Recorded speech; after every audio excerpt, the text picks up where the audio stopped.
gestamus, ferrum et fide sunt nostra lex, non timebimus mortem, nec in feros nam lux Domini nos ducit. Deus fortis lux in tenebris per crucem vincibus mortem, vocem tua audimus Domine Deus vult, Deus vult.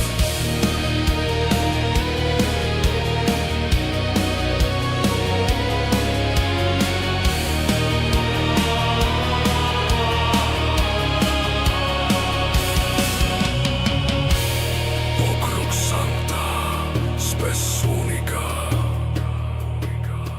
in te vincimus, in te vivimus. Caelum aperitur super nos, et gloria descendit. Aeterni milites corde ardenti, non cedent ante ostem umbrarum Deus vult. Vox donat, et lux percutit noctem.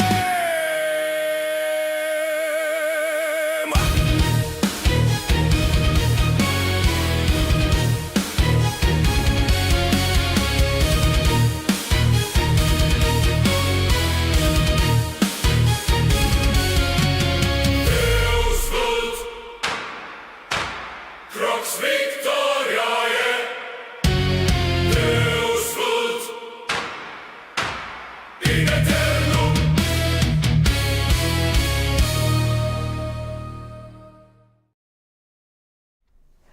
Welcome in, everybody, to episode 19 of Midnight Mass. You can't believe it's almost been 20 fucking episodes. Holy shit. Welcome in, everyone. I hope your weekend has been going well. Let's kick off the end of the weekend until Monday. Fuck you, you're not here yet with Midnight Mass. And of course, today is a very special episode. It is Mother's Day, so happy Mother's Day to all the women out there and all of your mothers. Hope you celebrated that for those who, still have them around. And I see Nyala is out there saying she's on her way. She has to go tell her salt shaker that it's happy Mother's Day. Oh, I love making that joke. Oh, welcome in. We see we got Shuru, Donkey, Grug, Alex. Hey man, welcome in. And as I said, Nyala is in the chat. Well, oh god, welcome in, everyone. What a busy week. A lot has happened, actually. A lot has fucking happened. We have shit about aliens, we have shit about a new fucking virus, and we have all kinds of other bullshit. I mean, the title of today's episode is called It's an Infection Year, because yeah, they rolled out a new virus because well, that's what they did last time. They couldn't shoot him, they couldn't impeach him, so they gotta infect him.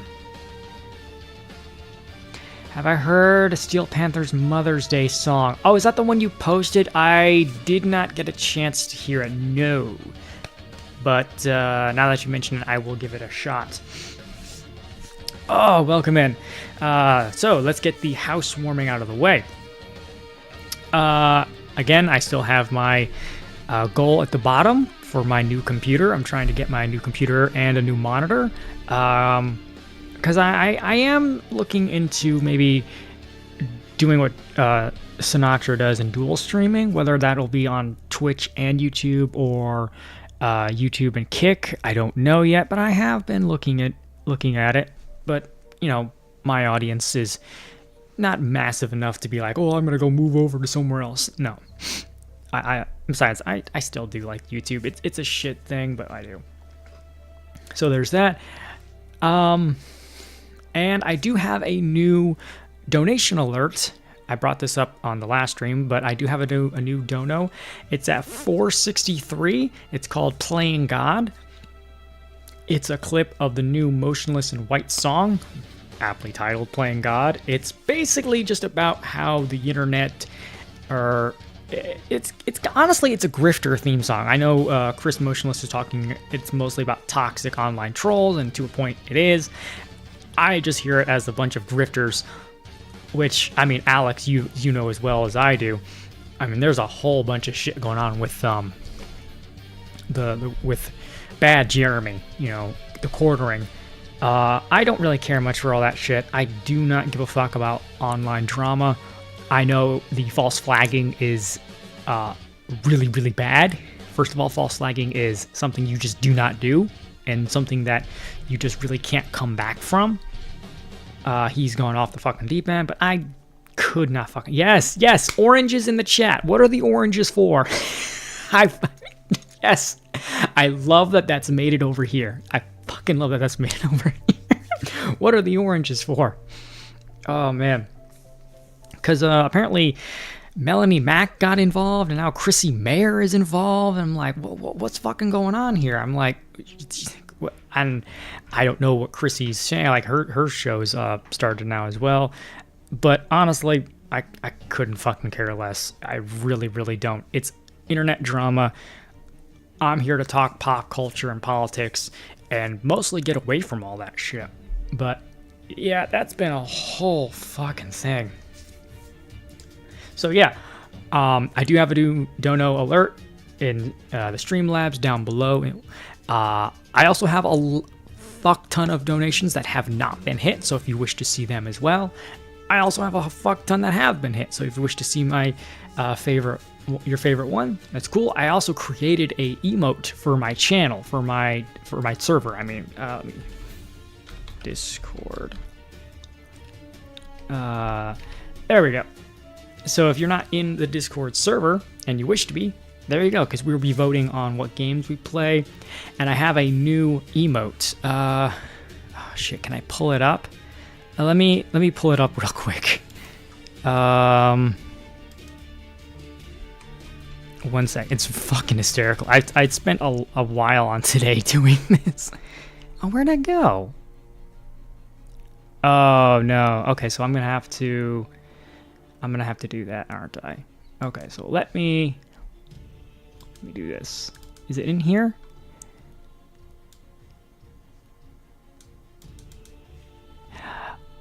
Oh, okay, here it is. Let me...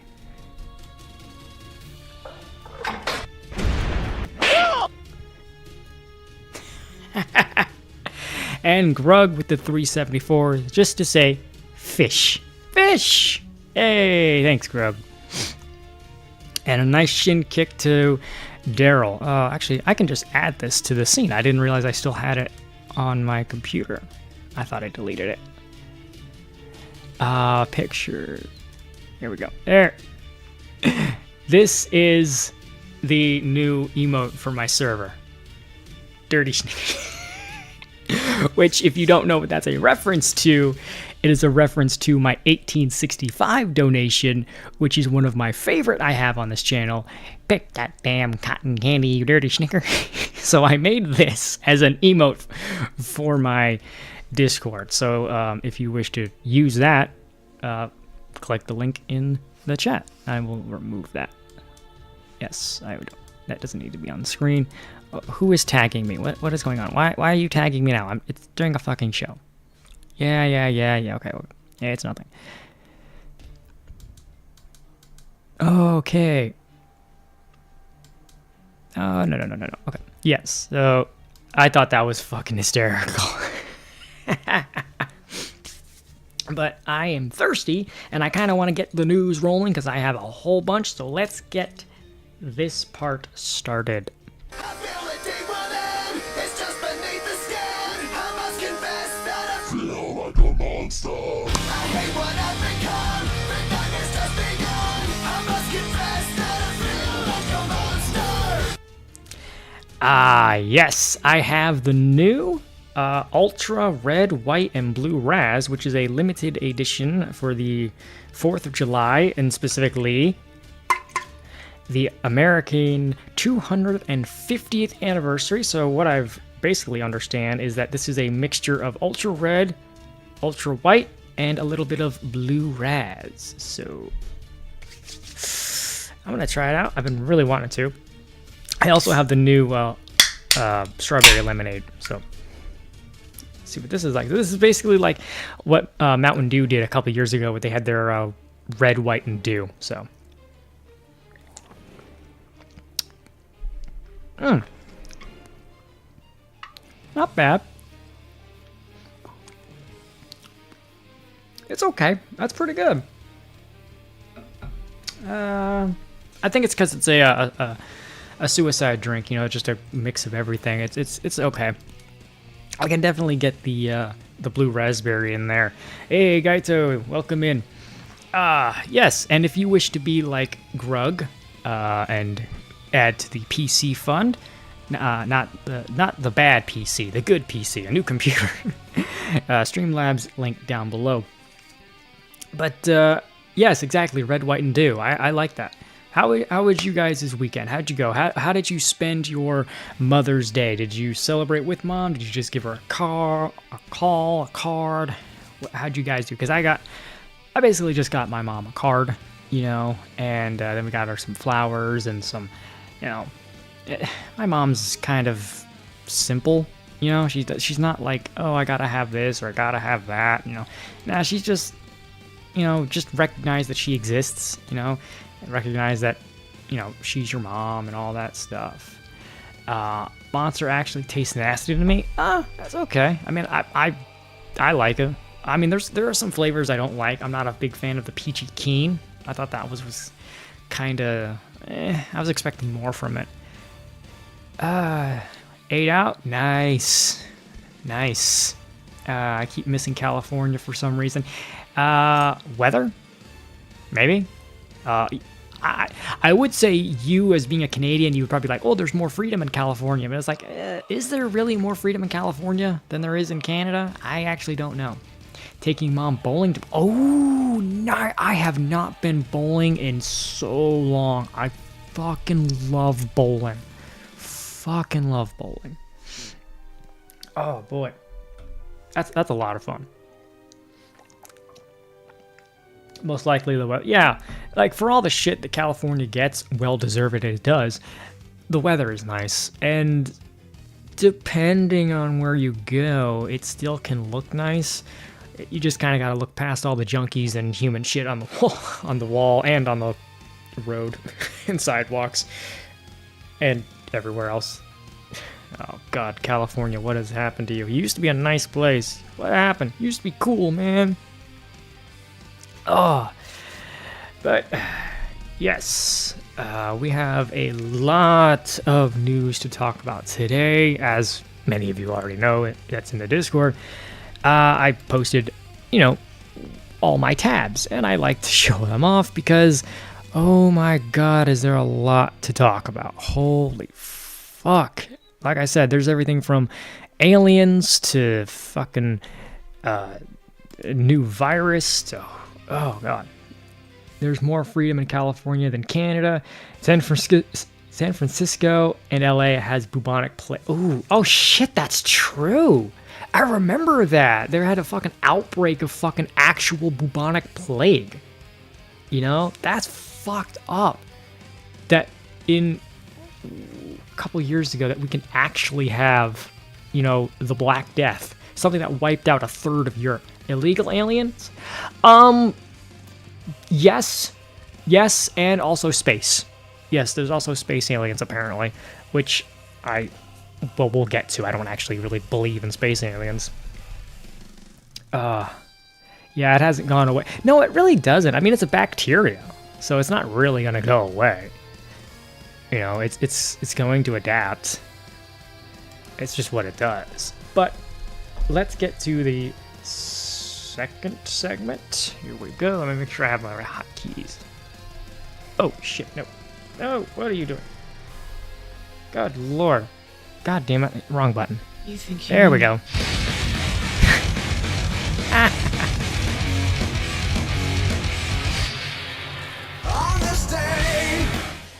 Yes, because we like to start off with the news of what has happened on this day in history. So let's begin. There we go. Let's build this up. On this day in May 10th, 1497, Italian navigator Amerigo Vespucci leaves for the first voyage to the New World. Brackets disputed. 1775, the Second Continental Congress convenes in Philadelphia, Pennsylvania, issuing paper currency for the first time. Wow, I didn't realize it was that fucking old. 1801, the First Barbary War.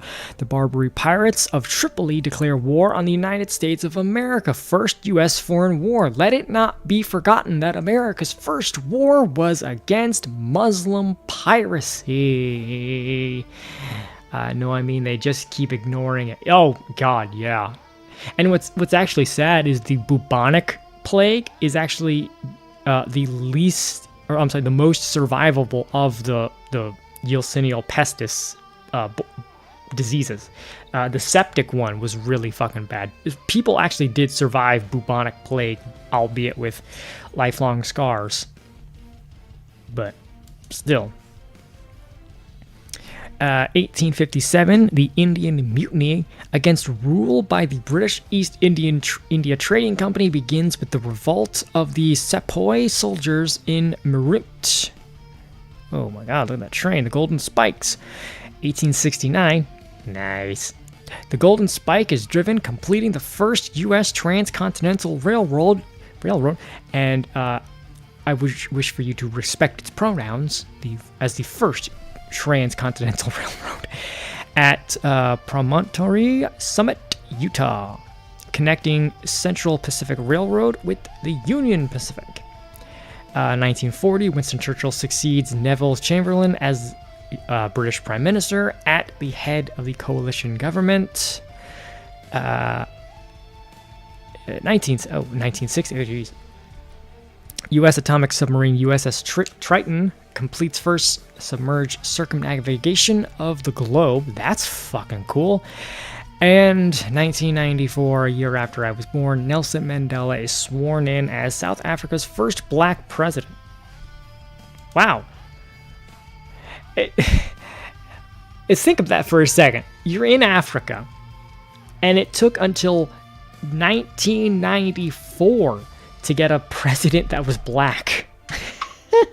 Man, even the South and even Africa in the South is black. Oh boy. Hey, welcome in, Nyala. Welcome home. Hope you had a good day at the office. But let's get into the actual news, because we have a lot to talk about. Yes, as we know, breaking, Department of War, formerly Department of Defense, releases long-awaited UFO files, photos of the moon, Apollo mission audio included. Now, I don't know what anyone's first thought of when it comes to whole UFO thing. For me, I have two minds about it. A, don't really care. B, it's not aliens. You know? Shocking people who may not understand. Not a Christian Minecraft server, but, you know, fairly Christian in general. I just don't see this as, like, space alien shit. I always look at this as, like, ugh. This is, for lack of better terms, supernatural. But everyone wants to fucking jump on the alien thing. Hey, K-Shell. The Department of War on Friday released documents related to UFOs that had previously not been public under order from President Donald Trump. As part of the release, the department created a web page it said would hold UFO released documents. Fox News noted that the release included images of strangely shaped objects captured on film during the Apollo 12 and Apollo 17 space missions. Meaning there was smudge on the lens. So, coming from outer space to the southern border. Yes, because all aliens will come through the southern border somehow. Oh, God. Now we've got a few very bright particles or fragments of something that go drifting by as we maneuver, an astronaut said. There's a whole bunch of big ones on the window down there, just bright. It looks like 4th of July out of Ron's window, another astronaut said. Here's I guess a couple of pictures. Let's take a look. Oh, come on. Okay, a couple bright lights. Okay, I guess that's kind of cool. I don't think that proves really anything, but okay. Yes, now you can see some of them in shape. They're very jagged, angular fragments that are tumbling, another astronaut said. So they're just seeing things in space.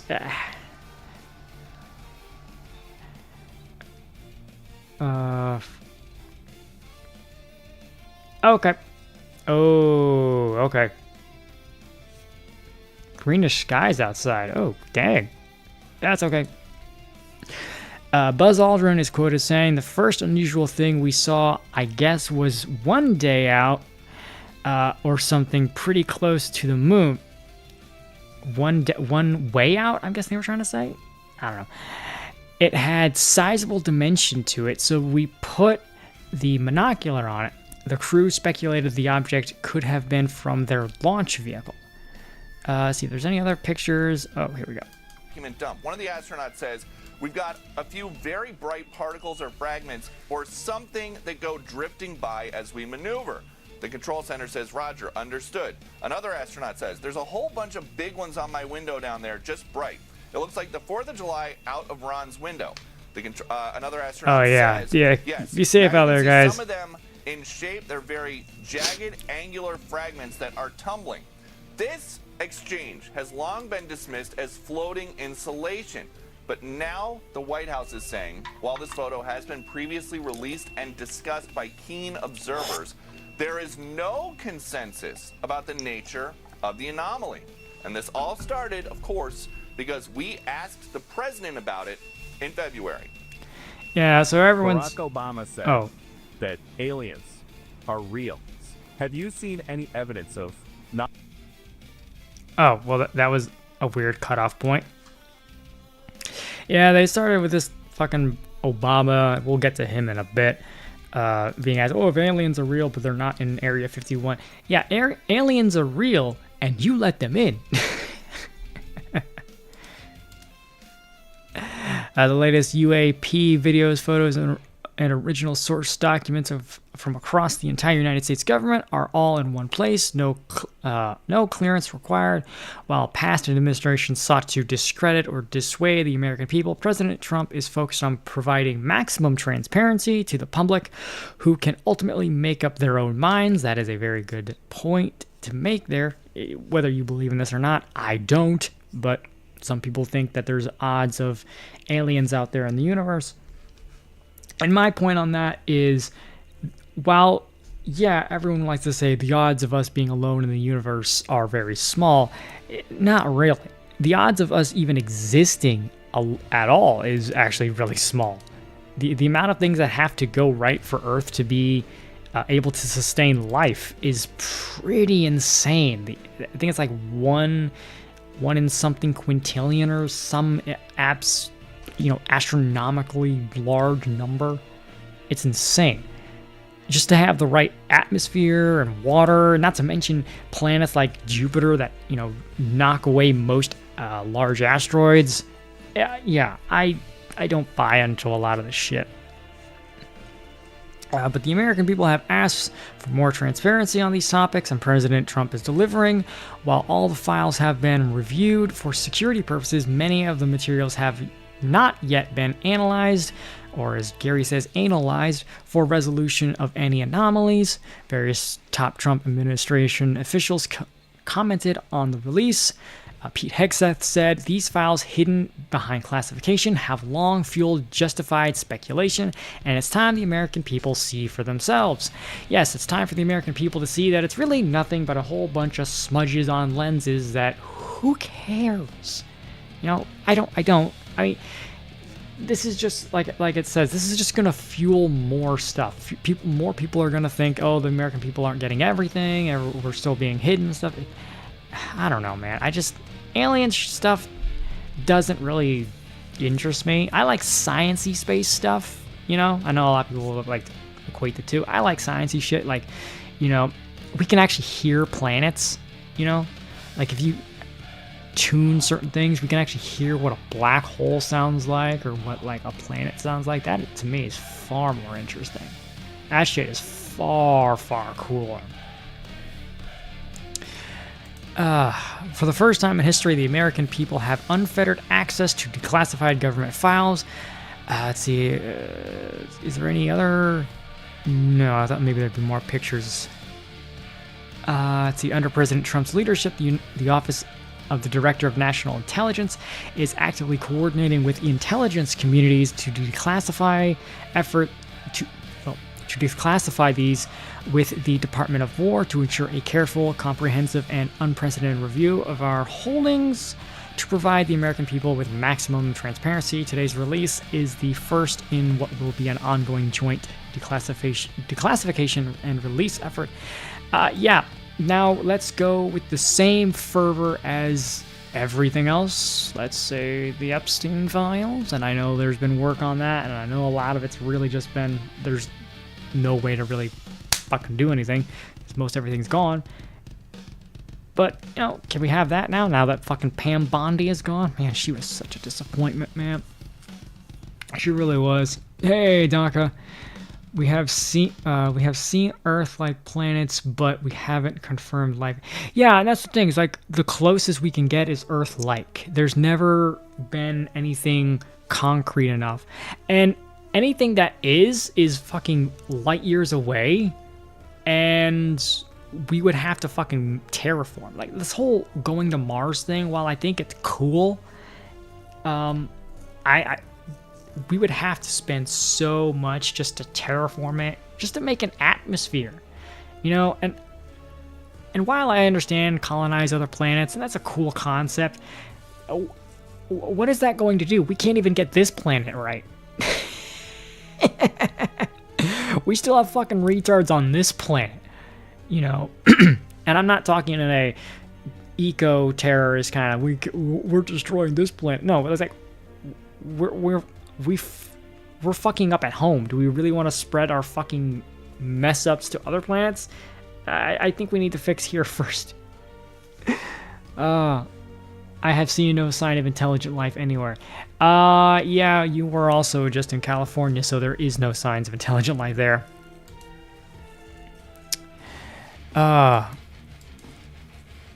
Trump to release UFO files. Yes, featuring pilot encounters today. Congressman says, let's see. No. Cosmic slush ball. Researchers believe. Oh, that's nothing. Wait. Oh, you fuck. Continue reading for free. Oh, you fucking dickheads. You fucks. The Trump. I'll see what I can read. The Trump administration is set to immediately release UFO files containing encounters with pilots months after President Trump teased the release of the documents released to extraterrestrials, according to report. Yeah, okay. Well, I'm not fucking signing up for bullshit so I can read your fucking shit on aliens. God damn it. Jesus. Fucking bull. But we did have this. Rudy Giuliani was in a coma. He had some health concerns. He was rushed to the hospital. And apparently he's doing better. Literally a miraculous Giuliani update. Mayor awoke from coma after priests anointed him with oil. That's okay. Wow, that's a bit of a Lazarusian event, isn't it? The former New York City mayor may have experienced what one of the health professionals call a miracle. Hospitalized and in critical condition with a respiratory illness on Sunday, the unresponsive Giuliani received anointing oil from a priest. Then on Monday, the former mayor awakened and began breathing on his own. He is a fighter, primary care doctor, Maria Ryan said in a clip from an interview with Fox News posted on X. The way he was yesterday in such critical condition, he did have a priest anoint him and all prayers from around the world. It's like a miracle. This guy's got 9 lives today. He's doing much better. We do have some good news tonight. Rudy Giuliani's team says after being on a ventilator, the 81-year-old is now breathing on his own. We just spoke to his primary 81? care doctor for an Are you exclusive fucking kidding me? He is a fighter. The way he was yesterday in such critical condition, he did have a priest anoint him, and all the prayers from around the world, it's like a miracle. This guy's got 9 lives. Today, he's doing much better. Oh, okay. Well, they just fucking restate what I said. Okay. Yeah, but that's cool. I mean, whatever you might think of this, I think that's pretty fucking cool. I don't exactly want someone who's in critical condition to just be like horribly miserable. Whether they pass or whether they get better, it's still something, I guess. They're not in pain anymore either way. He's talking, he's alert. To me, that's great news. Grocery chain billionaire and radio talk show host John Costanza, I have no idea who that is, told reports per the New York Post. Ted Goodman, Giuliani's spokesman, echoed Dr. Ryan's comments about the former mayor's resilience. Giuliani is the ultimate fighter, as he has demonstrated throughout his life, and he is winning the battle. Goodman said, almost read goddamn, said Goodman. The spokesman also confirmed that Giuliani was hospitalized for pneumonia and that the illness is connected to the greatest trial of the former mayor's life, the terror attacks on September 11th. Wow. Holy shit. So he's got lung issues going far back as having to deal with 9/11. Oh my god. 20 fucking 5 years ago. Oh my. It's really insane to think that was 20 plus years ago now. Wow. Just wow. On that fateful day, Giuliani ran toward the towers to help those in need, which led to a restrictive airway disease diagnosis.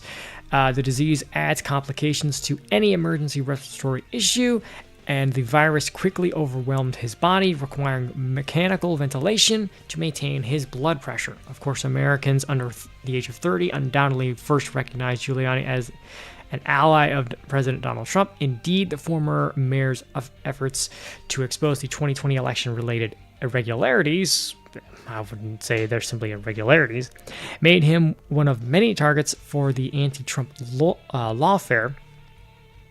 Nevertheless, older Americans will never forget Giuliani's leadership during and after those terror attacks. History is going to judge him as the greatest mayor of New York City ever, journalist and radio host Dominic Carter told reporters. Modern people have an almost aesthetic dislike of miracles. Legendary Christian author C.S. Lewis once wrote, admitting that God can, they doubt if he would. Admitting that God can, they doubt if he would. To violate the laws he himself has imposed on his creation seems to them arbitrary, clumsy, and theoretical, device only fit to impress savages. A solism against the grammar of the universe. Okay, I will have to digest that one a bit. Holy shit. In other words, in a secular world, the worship that worships science, okay, I like science. I think it's good. I think science and faith are not enemies. Any God that gave us the Inquisition to explore the world certainly put things out there for us to find, like a nice little treasure map. Even many believers struggle to accept the possibility of miracles. And that is true. That is very true. In a world that likes to think we know it all because we have everything on our phones, why does this keep doing that? We tend to look at miracles as sort of like hocus pocus, or something that's not really possible, I guess. So it is interesting when you see stuff like this. You're like, I don't know how to explain this. I simply state miracle. So whatever it was, whatever was in that oil, whatever was stirred in him to fucking go, I ain't done yet, motherfucker, I'm waking up. You know, that's fucking great to hear. On the other hand, we encounter stories of miracles everywhere we look. Notorious Hollywood gossip monger and professed atheist Perez Hilton, for instance, recently described a dangerous illness and a lengthy hospital stay during which God revealed himself. Now Hilton reads the Bible and talks about God on his YouTube channel. Oh wow, I didn't know that. In short, evidence abounds. Nothing but relative openness of our own hearts prevents us from seeing God's activities in the world. That is very true. I mean, you could find good in this world. You just gotta look for it. And too many people are way too happy or fine. You know, believing black pills. I don't know, being nihilistic. It's AI? Wait, what? Wait, what do you mean it's AI? You mean it's all bullshit? Is he like... Oh, fuck. Okay, I don't know what you mean by that.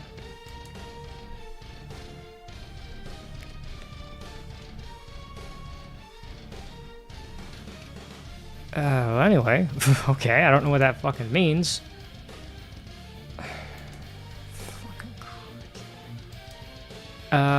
Oh, speaking of which, speaking of recoveries, Kyle Rittenhouse, who, well, I can't fucking understand sarcasm when it's in the fucking text, you dumb. God damn it. Make me think the article is bullshit. Jesus. Anyway, speaking of miraculous recoveries, Kyle Rittenhouse, who, well, most of you know from shooting wife beaters, pedophiles, and liberal fucking rioters. I would say protesters, but they weren't protesting, they were rioting. He was bitten by a spider, and yeah, ABC News used it to run the most insanely dishonest headline. Kyle Rittenhouse, this is from NBC News, who gained fame for opening fire at a 2020 civil rights rally.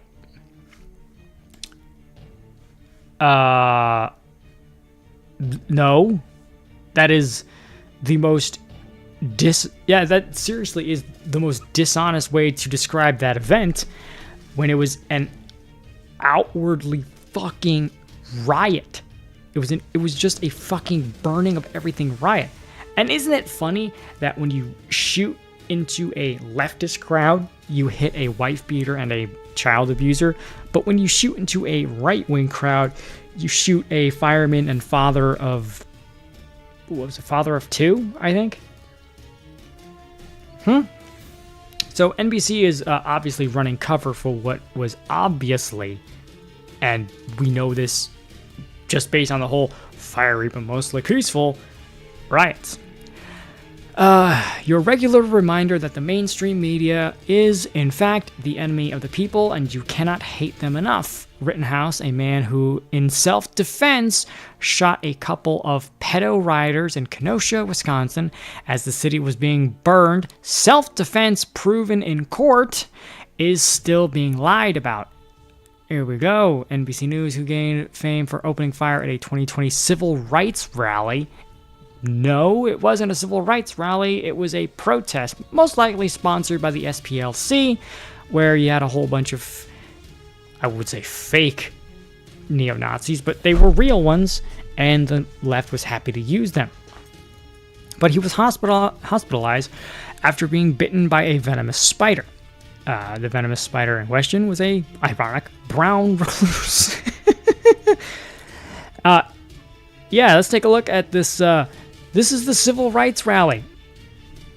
Does that look like a civil rights rally to you? Because to me, that looks like a riot. That looks like a fucking riot to me. Fires burning. Doesn't look very protesty. Looks more burn everything to the ground. Kyle Rittenhouse defended private property from riots. He didn't open fire on peaceful protesters. He acted in self-defense against a violent mob, which was proven in court. So NBC is bold-faced lying. And you know what? If I was Rittenhouse, I mean, I don't know if he's got the money for another court session, but I would say that's a bit of a, what's that, libel or slander? I'm not sure which one's written and which one's spoken. I think that's libel. I could be wrong. He acted in self-defense against a violent mob, and he only shot the 3 perps who attacked him. One of them even had a pistol pointed at Rittenhouse, and they still, to this day, run with the idea that he was shooting at black people. The only people he shot were white folks. He didn't shoot any black people. He shot a bunch of white people that were coming to attack him and beat the crap out of him with a skateboard of all things as a weapon. Rittenhouse was clearly acquitted by a jury of his peers because the evidence pointed to lawful self-defense, which makes me wonder how close this NBC News headline comes to slander. Okay. Rittenhouse became a household name in late summer 2020 after he fatally shot 2 men and wounded a third during a civil unrest, as a little more than unrest, in Kenosha, Wisconsin. The city had been rocked by protests over the police shooting of Jacob Blake 2 days earlier. Rittenhouse, then a 17-year-old resident of Antioch,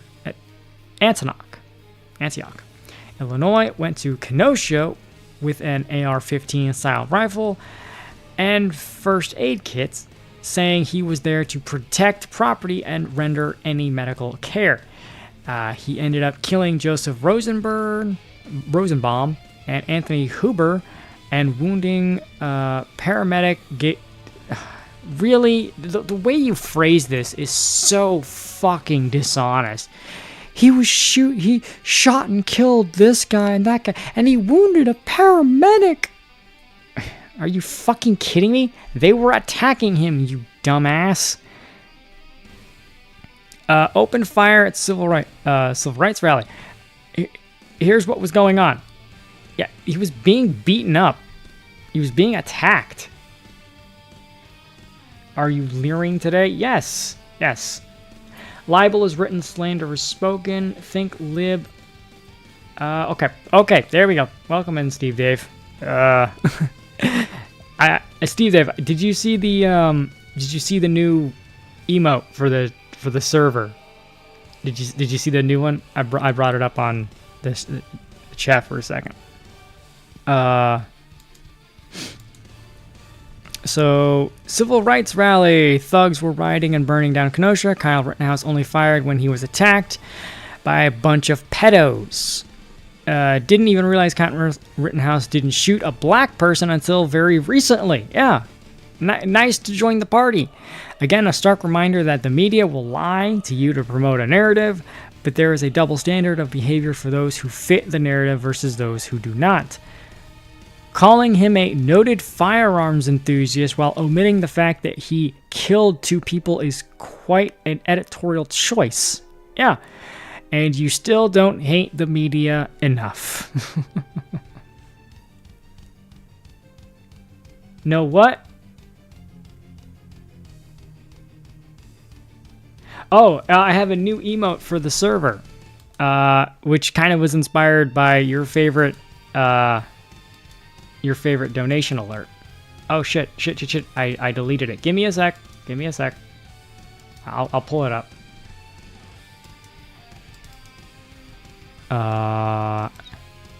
Nope, that's not it. There it is. Pictures. There we go. I'll pull it up real quick for you. Wait, why is this? Oh, okay, that's why. That's fucking stupid. Jeez, OBS, what the hell's wrong with you?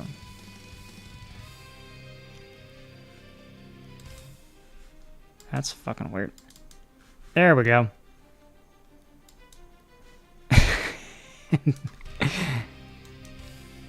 That's the new emote for the server. You dirty snicker. I made that for the server. I knew you would. I even had to get the actual font from I guess whatever the font for Snickers is called. I don't know what they call it. Yeah, so you can't hate the media enough, can you? Primary bloodbath. Interesting choice. Oh, good choice of words, actually. The Indiana Republicans who refused to redistrict their maps are now unemployed. Or as Trump says, fired. That sounded more like fucking Vince McMahon. Oh my god, I don't know why. Remember the guy that he left alive said on trial, all three planned to kill him to the judge's face. Yeah, I mean, pretty much open and shut case at that point. Did his lawyer... shit face palm. In what can only be described as an electoral bloodbath, Tuesday night, Republican state senators in Indiana who blocked Trump-backed redistricting efforts were absolutely steamrolled by Trump-endorsed primary challengers. This is from Benny Johnson. Let's see. Weak Republican Indiana state senators who refuse to redistrict are dropping like flies. Trump-endorsed candidates winning in landslides. Here's the scorecard. SD 19, win. SD 39, win. SD1, win. SD6, win. SD41, win. 11, win. 21, win. 23, toss-up.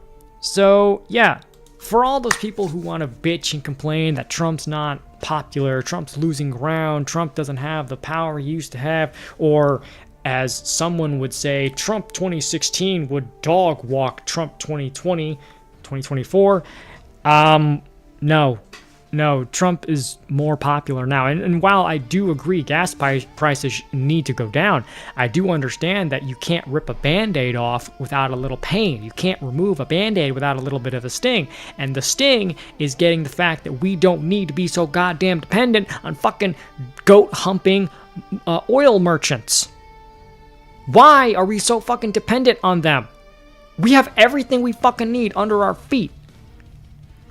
And if we wanted to fucking get an ally, hello, Alberta, they've got fucking more, if not equal, fucking oil right under their feet.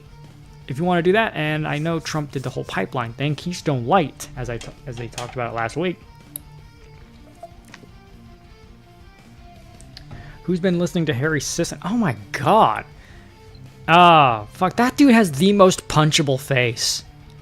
Like, don't get me wrong, I can't stand Nick Fuentes, but Harry Sisson has the most punchable face. Even over Hassan, even over Fuentes, even over Destiny. That dude has the most arrogant, smug, I need to be punched in the mouth face. And okay, let me just be clear, I am not endorsing an actual act, okay? I, unlike any Democrat politician, I am not endorsing anyone in my chat to go harass people who don't like what I am saying. Okay? But, yeah, he has the most obnoxiously smug face. Both Nick Fuentes and Harry Sisson are oh yeah, they're total fucking fags. I don't care. One after another, incumbents who helped kill the congressional remap effort started dropping. Even Senate Majority Leader Travis Holden got taken out.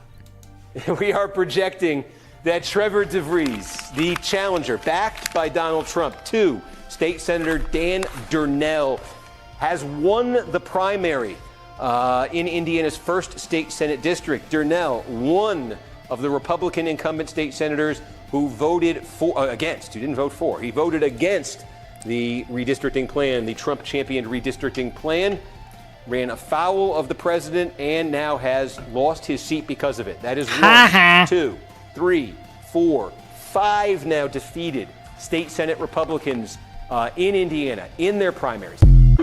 Ooh, wow. Yeah, so apparently going up against Trump is not a good thing. And this is something I said in response to Tucker Carlson last week or so. I'm sorry, but MAGA is the new Republican Party. For what anyone wants to say, MAGA is the new Republican Party. It just is. And you can either get on board or you can get left behind. You can either adapt and evolve or you can go extinct. That is the fact. You don't like it? Well, get left behind. And as far as Brutus saying, I prefer Vance. Dude, I freaking love Vance. The dude is awesome. Vance, to me, is what Trump is without the sort of brash bravado that being a New York mogul and entertainer would warrant you, right? Plus, Vance will 100% cling to a meme. Like, the guy turned an insult into his Halloween costume. To me, there is no more American thing than taking an insult and using it as a weapon. I mean, you could say there's no more of a Christian thing than taking an insult and using it as a weapon, because the term Christian was an insult. Yankee Doodle, that was a slur to us non-redcoats, you know? That's just an American thing to say, hey, you're going to insult me with something? Well, guess what? I'm going to give you the fucking middle finger. And I like Vance. I think he, if he so wishes, will be a great frontrunner, if not a fucking next president, which I hope he is. I really do.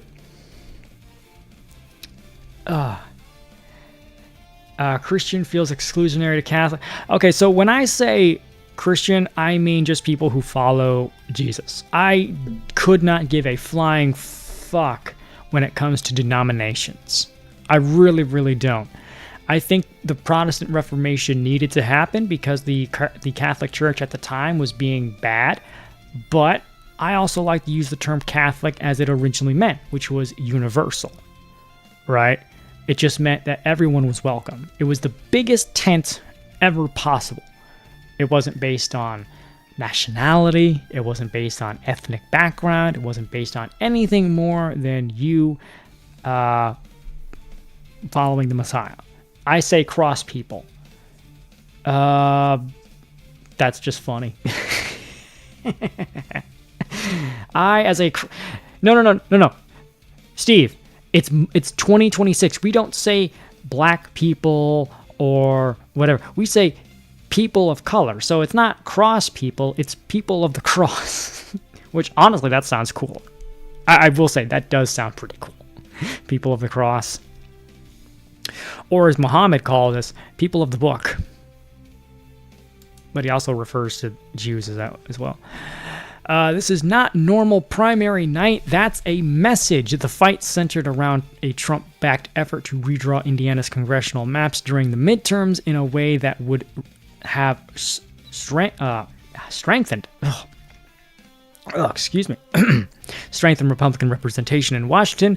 But despite the fact that Republicans overwhelmingly control Indiana politics, they hold supermajorities in both House and the state legislature, and Trump carried the state by roughly 20 points. The new map passed the state House, but died in the Senate. Yes, Republicans need to stop being pussies. That's just it. Republicans need to stop being pussies. Okay? Because if there's one thing I can actually say that I respect, or at least not respect, but like understand about the Democrats, and it's kind of the same way as you respect a virus in order to know how to defeat it. The one thing I can say that I respect about the Democrats is that when they get in power, though they do lie a fuck ton, they actually will fucking go and work. Okay? They will actually go to do what they want to do. What they want to do is horrible and destructive, but they will actually go and fucking do it. I am sick and fucking tired of these pussy, weak-willed ballless, cucked Republicans, okay? And I'm not, this isn't my Nick Fuentes coming out, well, I'm going to tell all my people to go vote Democrat because nothing is good. No, fuck the Democratic Party. I will never fucking vote for a Democrat. Ever. I just won't. But I'm sick and tired of these pussies that pretend to be super America, that pretend to be super whatever, that pretend to, side with Trump only to stab him in the back. Because again, I'm sorry, MAGA is the new Republican Party. We are in control of you feckless cucks who want to do nothing but stand in our way. And if you're going to stand in our way, we're going to knock you the fuck down. And it's been proven here in Indiana. You stood in our way. You got fucking knocked down. Now the time is to shut the fuck up and let us get to work. Because you haven't been doing it for decades. And that was my rant about the Republican Party. 7 of the Republican state senators who helped stop it were on the ballot last night. 6 of the 7 were defeated by Trump-endorsed challengers, so that's a pretty big landslide. I mean, not everyone lost, but 6 out of 7. Hey, wait, it's Steve Davis right there. It was 6 out of 7. Yay, 6 out of 7. Or I'm sorry, it's VI out of VII. I only do that because it annoys you. David French, terrible last name. What do you have to do in a past life to get a last name of French? Is going to be really disappointed in Indiana, isn't he? Rhino incumbent Gary, I don't know what, Gary? Where the fuck did... Greg Walker lost Mike Pence's home county in Indiana. Wow. Mike Pence, another fucking turncoat scumbag. Even a guy named Schmaltzer defeated an incumbent named Rogers rather easily. Flipped. Congratulations to Trump-endorsed Republican state senator candidate Dr. Schmaltzer for defeating the anti-redistricting opponent Linda Rogers, plus 5 wins. What's most telling about the night was that Republican voters understood exactly what the races represented. And that was enough to keep them standing in lines at the polls despite the miserable cold rain that blanketed the state almost all day. To the base, this is clearly a chance to remind Republican lawmakers they are to actually use political power once voters give it to them. Exactly. There is a correct way to use political power. There is a correct way to fucking do the word called govern. You know, that is kind of your fucking job. We are a representative constitutional republic, not a democracy, but we are a republic, okay? You are given the job to do what we fucking tell you to do within the grounds of the Constitution, which creates inalienable rights for us that are essentially God-given rights that you motherfuckers can't do anything about. You need to do your fucking job, and I can't believe it's already been an hour. Holy fucking shit. Oh, because... if there's one thing that pisses me off more, or almost as much as a Democrat that's going to do not his job, we're going to do what he says he's going to do, is a Republican that doesn't. These fucking losers need kicked out. And this is just more proof that people are undoubtedly backing Trump-backed candidates.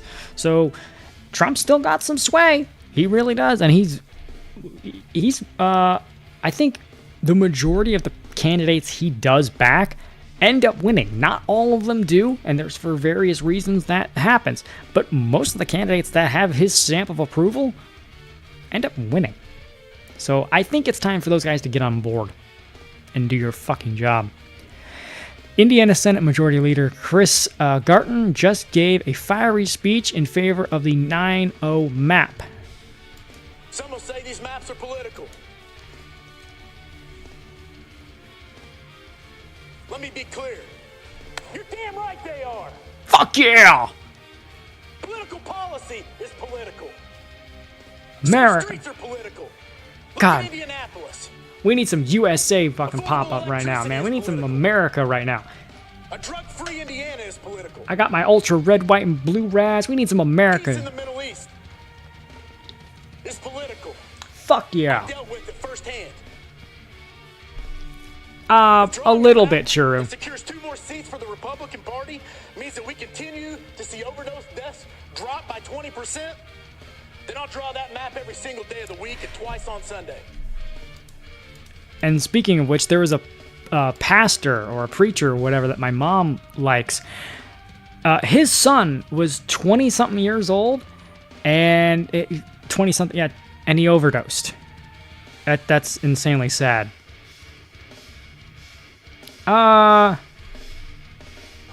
Jesus died to pay the price for our sins and rose again, offering eternal life to those who...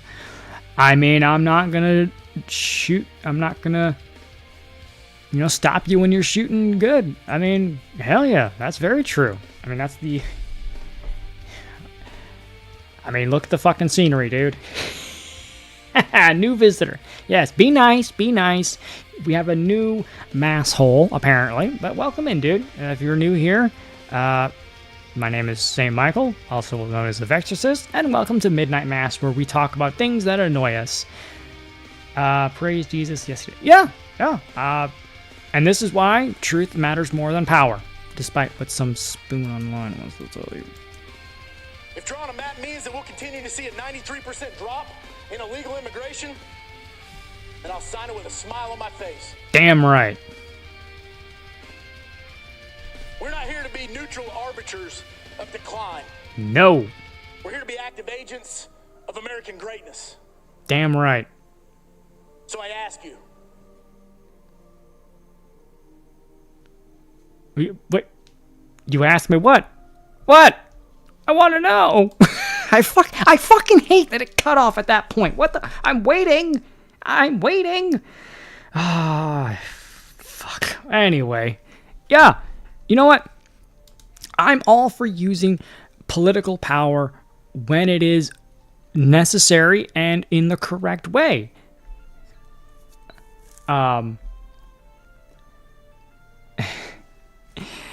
Because what is the old saying? Evil spreads when good men do nothing. Or turn a blind eye. You have to fucking do it. This is exactly what I was saying. The fucking Democrats will actually get in power and they will actually fucking do shit. They will actually push for more abortion, for later term abortion, for all the shit they want to do. And by the way, I'm going to get to him in a bit. Nick Fuentes, you're going to fucking sit there and say that you're now a goddamn fucking Democrat, a moderate Democrat, which doesn't fucking exist in today's fucking climate, you dumb cocksucker. You're going to sit there and do that. You're going to pick this one fucking issue and just say, hey, to hell with everything else. To hell with stopping abortion. To hell with all these transing of kids needing to be stopped. To hell with these people pushing assisted suicide. To hell with everything. I'm going to stand with the Democrats because Trump didn't fucking, say no to Israel or whatever the fuck he wants to say. Even though Trump hasn't stopped his opinion on Iran since the fucking 1980s. And, how... yeah, our situations are aligned. Bill Clinton, yeah, maybe by tomorrow. Made is just really late term. I mean, yeah, that's a very good way to put it. It really is. I mean, if you want to look at abortion as just straight up murder, which that's absolutely what it is. Yeah, made is just really, really late term abortion. So yeah, I'm all for them. Like, yeah, we're gonna use our power. We're gonna use our position that our bosses, which would be us, the American people, voted us to fucking do. That's exactly what they should do. I have no problem with that. Oh, but this is where we get into the pop culture side of the news, because did anyone even know that the Met Gala happened? I know you guys were all running around and worried of what was going to happen at the Met Gala. What were these people who go on and on about socialism and taxing the rich and eating the rich? How did they go on? No, they decided to literally duct tape dollar bills to their face and wear thousands of dollars worth of garbage. But let it never be said that Hollywood doesn't like to push an agenda. Alex Consani celebrates being first trans woman. Let me translate. That was an unintentional pun. I did not mean to actually say. Let me translate that for you. Celebrates being first mentally ill man in dress on Met Gala host committee by revealing breasts on red carpet. I feel nauseated just saying that sentence. The fuck is the Met Gala? If I'm going to sum up what the Met Gala is, it's basically a bunch of rich douchebags in a room wearing incredibly rich clothing, drinking expensive wine, just circle jerking each other off, and then talking down to us piss ants down here in the Commonwealth of normalcy, because they know better than we do, because they're rich and famous. That's essentially what it is. So it's really every Hollywood party ever. The supermodel made a statement, I don't know what it was because no one gave a shit, in a Denma creation while offering a free piece of advice. The girls that are walking around in loafers they're like, why am I not feeling it? Put on a heel, babe. What the fuck are you talking about? What? Is the other one? Yeah, this is a man. Oh no, I'm probably gonna get in trouble for that on YouTube. Oh, I did not need to see that. Oh, I did need to see that. That's fucking disgusting. And look, I know you don't actually see anything, and technically speaking, it is a man, so a man shirtless is not a real big deal. They're all over the beach. But this is being portrayed as a woman showing her tits. Well, while being flatter than a fucking surfboard. God, is there anything I can show that's not disgusting? I have a lot of support at home. I have a lot of support with my friends. I have a lot of support. I have made an important part of my life. He said that's what it's about, making sure you surround yourself with people that feed your ego and tell you nothing but lies so that you don't cut them from their life and so that you can get invited to parties and blah, blah, blah, because it's all about narcissism and ego. Always. Why do they always want to expose themselves? Because it's all about porn. It's really just about sex with these people. It's really, everything is about sex. It's honestly, it's really disgusting, and it shows that they don't know what a real relationship and what a real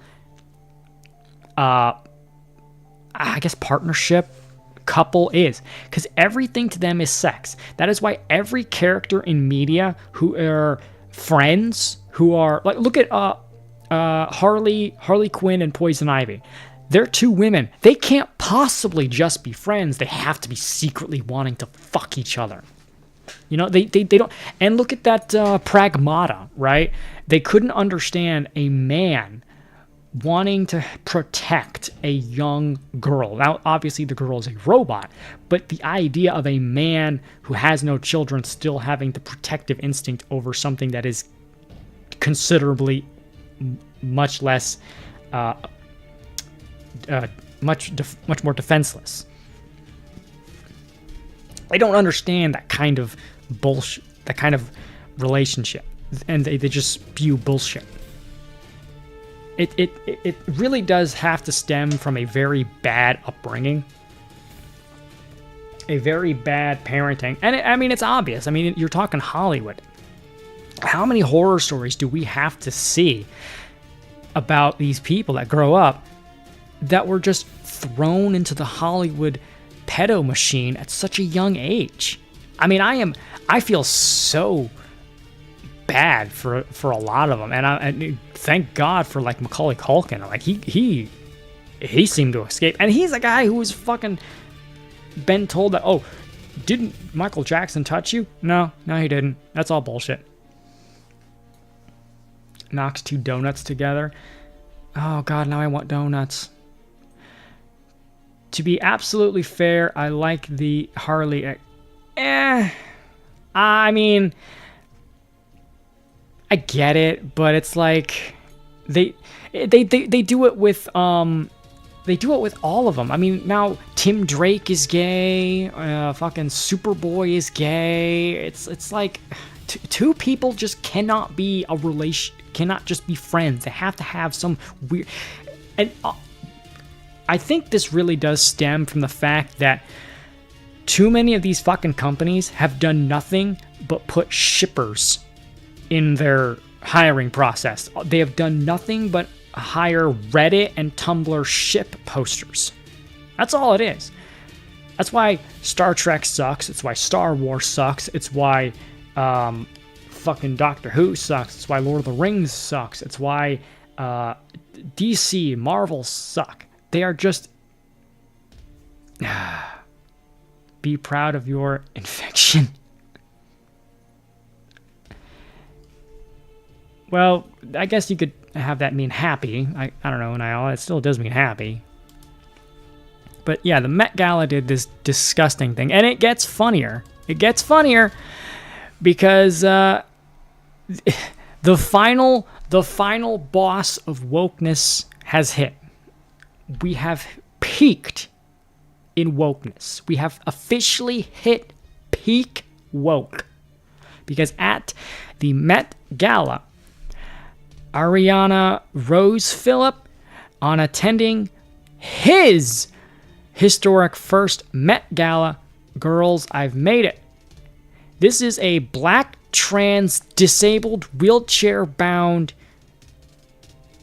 individual. This is peak woke. This is the boss level of woke. I mean, I can't. This is it. This is the top of the mountain of woke. Every fucking checkbox available, and this is 100% real.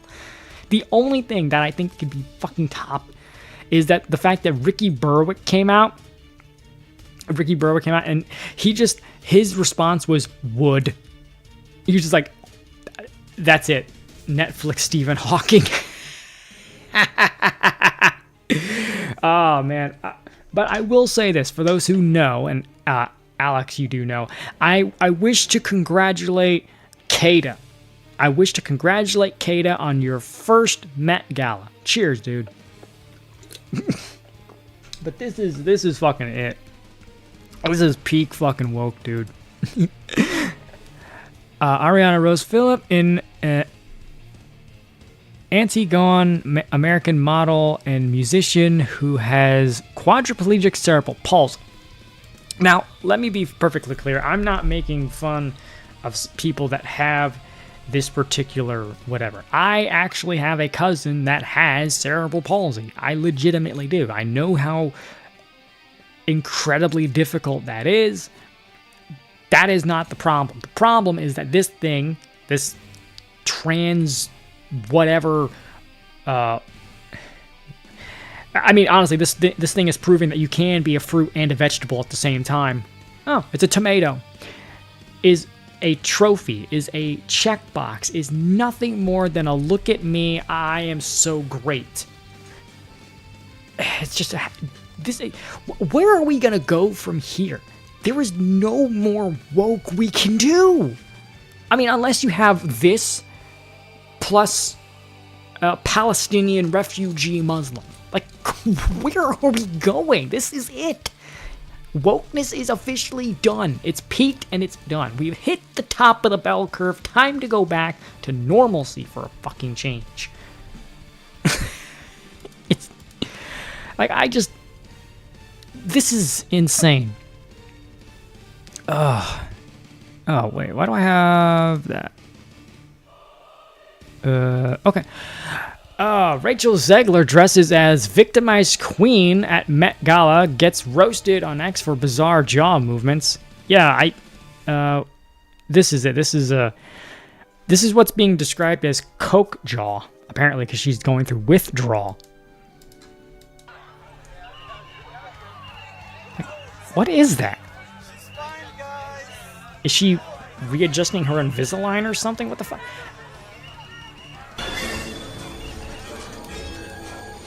What the? Commander Kennedy, the time has Oh, come. Grub. Execute Order 66. Yes, my lord. And Grug for the Order 66. Grug have an idea how handle crazy? Order 66. Grug, the time has come. Execute Order 66. Thanks, dude. Holy shit, we're actually almost at 69. We're almost at 69 from out of the goal. That's fucking great. Can we get it to 69? Can we get it past? I don't know. Yeah, the 25-year-old actress showed up to the event in a look clearly inspired by the execution of Lady Jane Grey, complete with blindfold. Honestly, it looks more like this. If you see this, let me find it. Lady.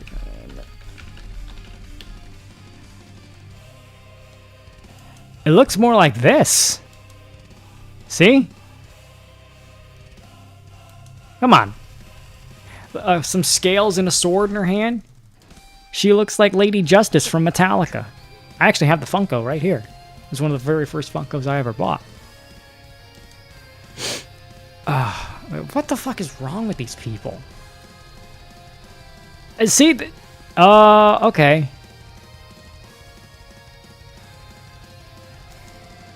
Okay, yeah, I guess that does kind of look like it.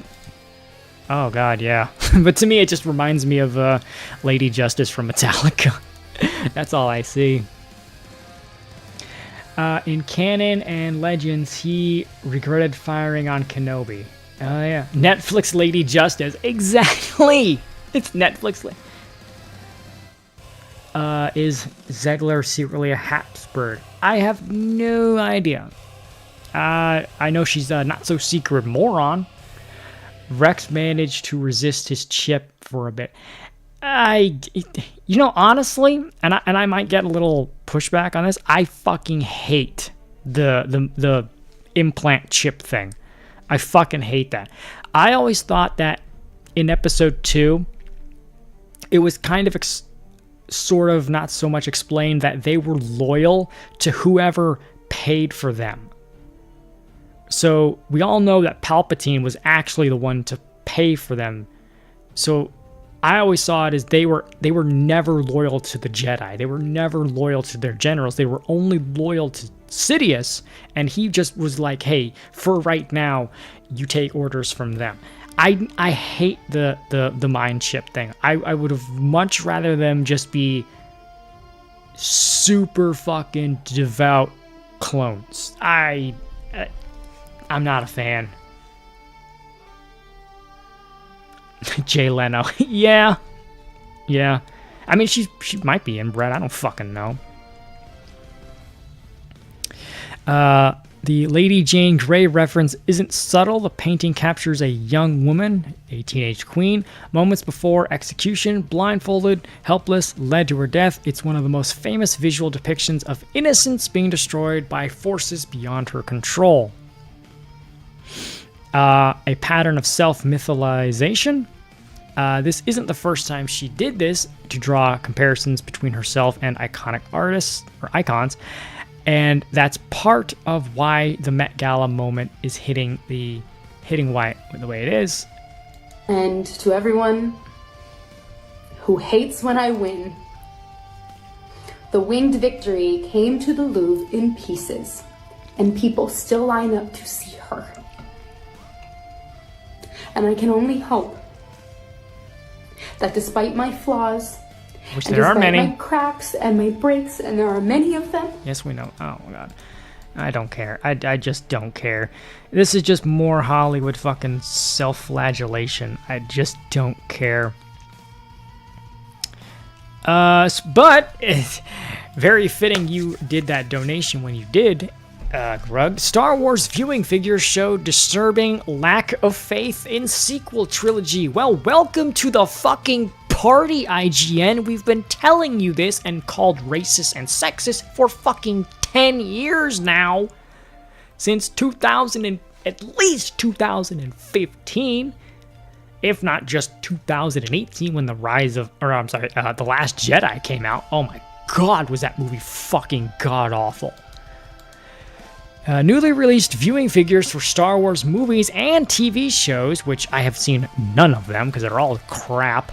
Andor was given some praise, have revealed a surprising lack of interest in the franchise's recent sequel trilogy era, and now fans are discussing how this may already be impacting Disney's plans for series going forward. I will tell you exactly how it's going to affect plans going forward. No one cares about Mandalorian and Grogu. No one fucking cares. I am sick and fucking tired of these little baby fucking characters going, ooh, cutesy little... No, Star Wars needs to stop pandering to the 1% cat mom audience and start actually making shit. But it's not going to happen under Disney. No one cares. I have not seen any fucking buzz for the Mandalorian Grogu. Absolutely fucking nothing. It is a fart in the wind. And it's going to fucking bomb. It has no shot. People are debating on what it's going to make. I don't think it's going to make much. I like the Razor Crest. Yeah, I think there are legitimately some things in the sequel trilogy or the Disney era that I objectively fucking like. I like the Razor Crest. I like Kylo Ren's TIE Fighter and his shuttle. I know his lightsaber is impractical, but I do like a crossguard lightsaber. I like the concept of crystal bleeding. I think that's cool, but it's nothing. No one cares. You have a new Star Wars movie coming out and no one gives a fuck. The biggest movie franchise in the world and no one fucking cares. No one gives a shit. The small amount of, loud blue-haired queer activists that you are been pandering to, even they just aren't enough. They've never been. The core fans have fucked off. The normie fans don't care anymore. All you have left are these little weirdos that don't have the money to fucking buy a ticket anyway. Of the 33 billion minutes spent watching Star Wars content in 2025 across linear TV and streaming, 44.2% of that time was spent viewing Star Wars live-action films, with A New Hope, A Phantom Menace, and Rogue One in the top 3. I find that interesting. The only thing that is Disney-era Star Wars that is in the top is Rogue One, which honestly is the best they've done, and that's kind of sad since it wasn't that great. I am actually surprised that Empire isn't up there. Like Phantom Menace over Revenge of the Sith? That to me is interesting, because like Revenge of the Sith is the fucking best of the prequels. And I know that's like saying the shiniest of the turds, but I'm a prequel defender. I like the first and the third one. Episode 2, meh, but episode 3, and not having Empire, that's interesting, because Empire is like undoubtedly the best of all the movies. While the Nielsen does not go on the list out the rest of the Star Wars movies by viewing popularity across the whole year, it has provided what was being watched specifically on May the 4th, which is the not so Star Wars day, because the actual Star Wars day is May 25th when the first movie came out. In terms of Star Wars movies, A New Hope and The Phantom Menace both led the charts, mirroring the trend for 2025 as a whole, followed by Empire Strikes Back, Revenge of the Sith, Attack of the Clones, Return of the Jedi, and then Rogue One. Okay, there it is. Yeah, of course Empire and Revenge have to be up there. Those are the two best ones.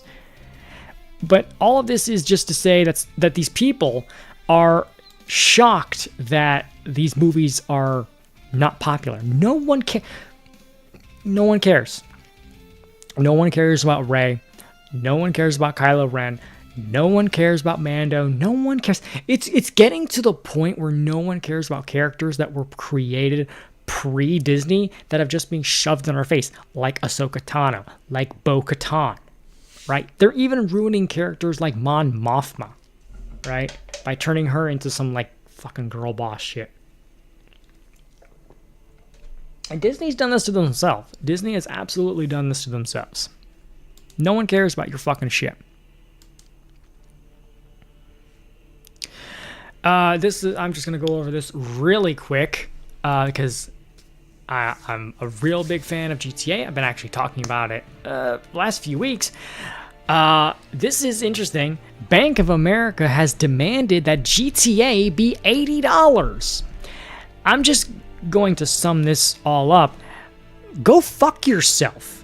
Now, I understand games have been getting more expensive just in general, but this is only to say, hey, look, we know Grand Theft Auto 6 is going to be the biggest thing. It is the biggest fucking media release just based on pure anticipation.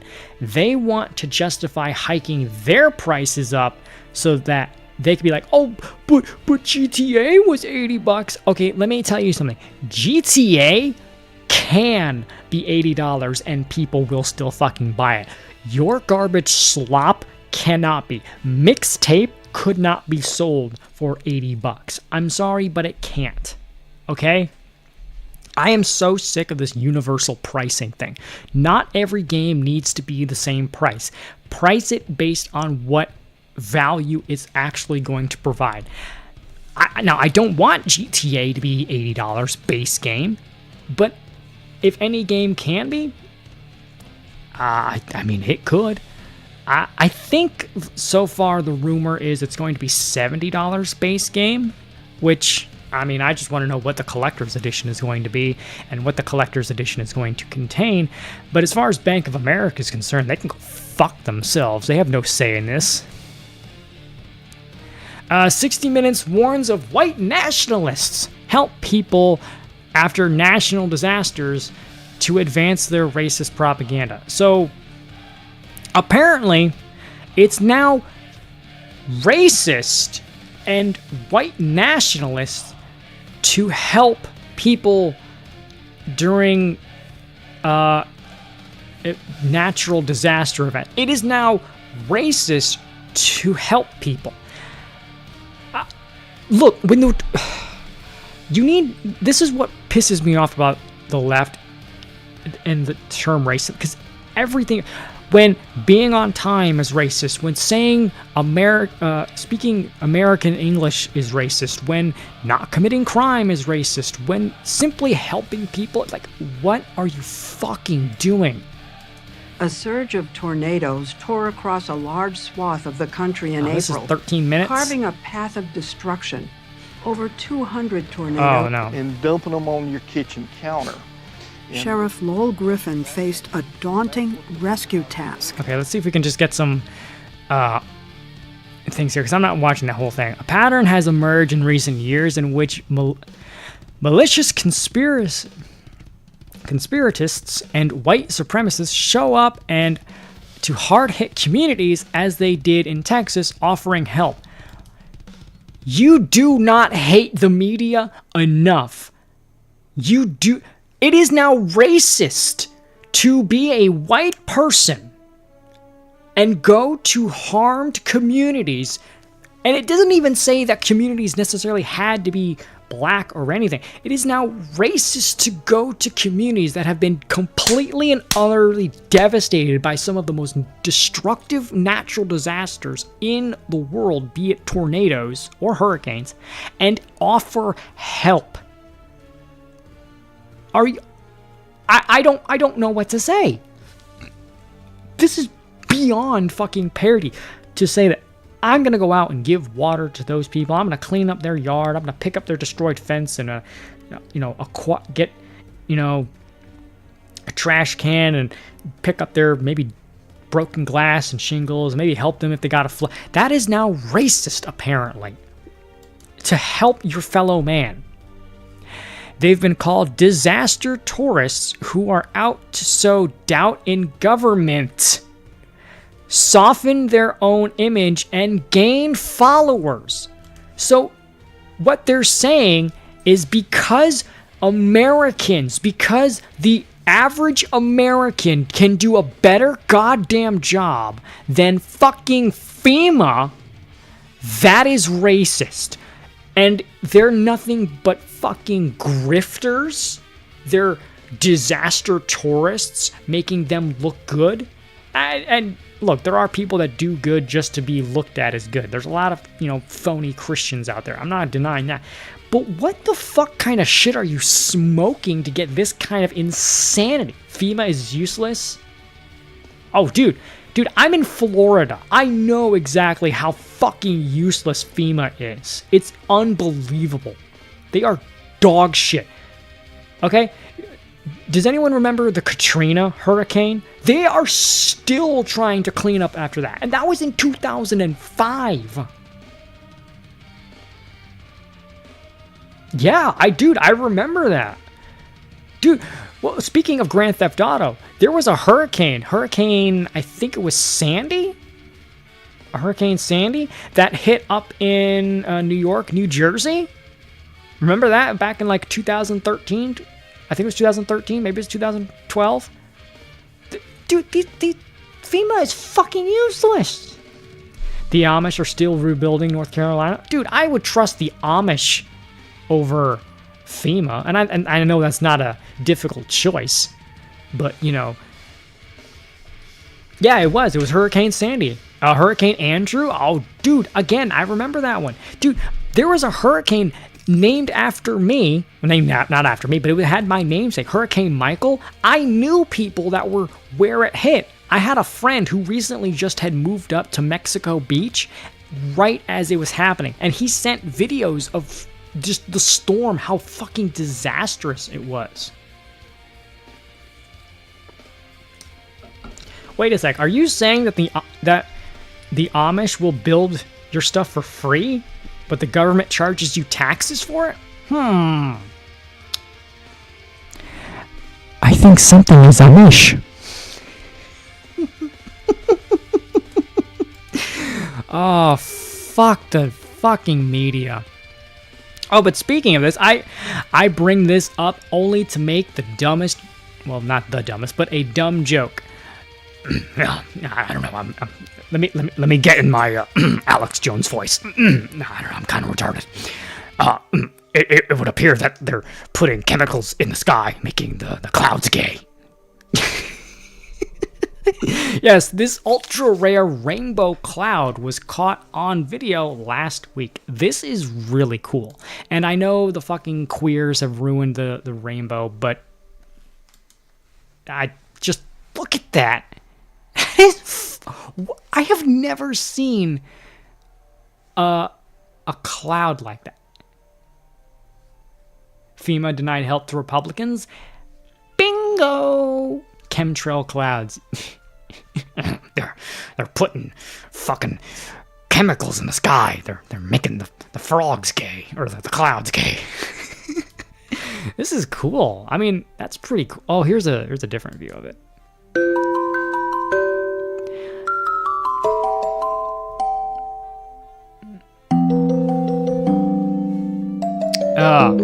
And to that new visitor, here's something. I'm going to use this reminder of God's promise to never flood the earth again to bring back classic from 2010. Yes, the double rainbow. Whoa, that's Whoa. a full rainbow. It's a double rainbow. Double rainbow. Oh my god, double rainbow. It's a double. Charlie, it's a double rainbow, Charlie. It's a double rainbow. It's near the Liopleurodon, Charlie. It'll lead us to Candy Mountain. Yes, the rainbow is always going to be a promise from God, not a fucking queer bait fucking disaster bullshit. Let's get into some shit. Inside Scientology speedrun, the viral trend prompting the church to bolster security. So apparently people are breaking into the Scientology thing. What took news organizations decades and really did nothing. Apparently all you need to do in order to break into Scientology is do a Naruto run. Apparently they were looking for Tom Cruise. I felt an adrenaline rush because I was like, no way this is happening right now for me. I'm about to witness something that I thought that I would only see on social media. So, fuck Scientology.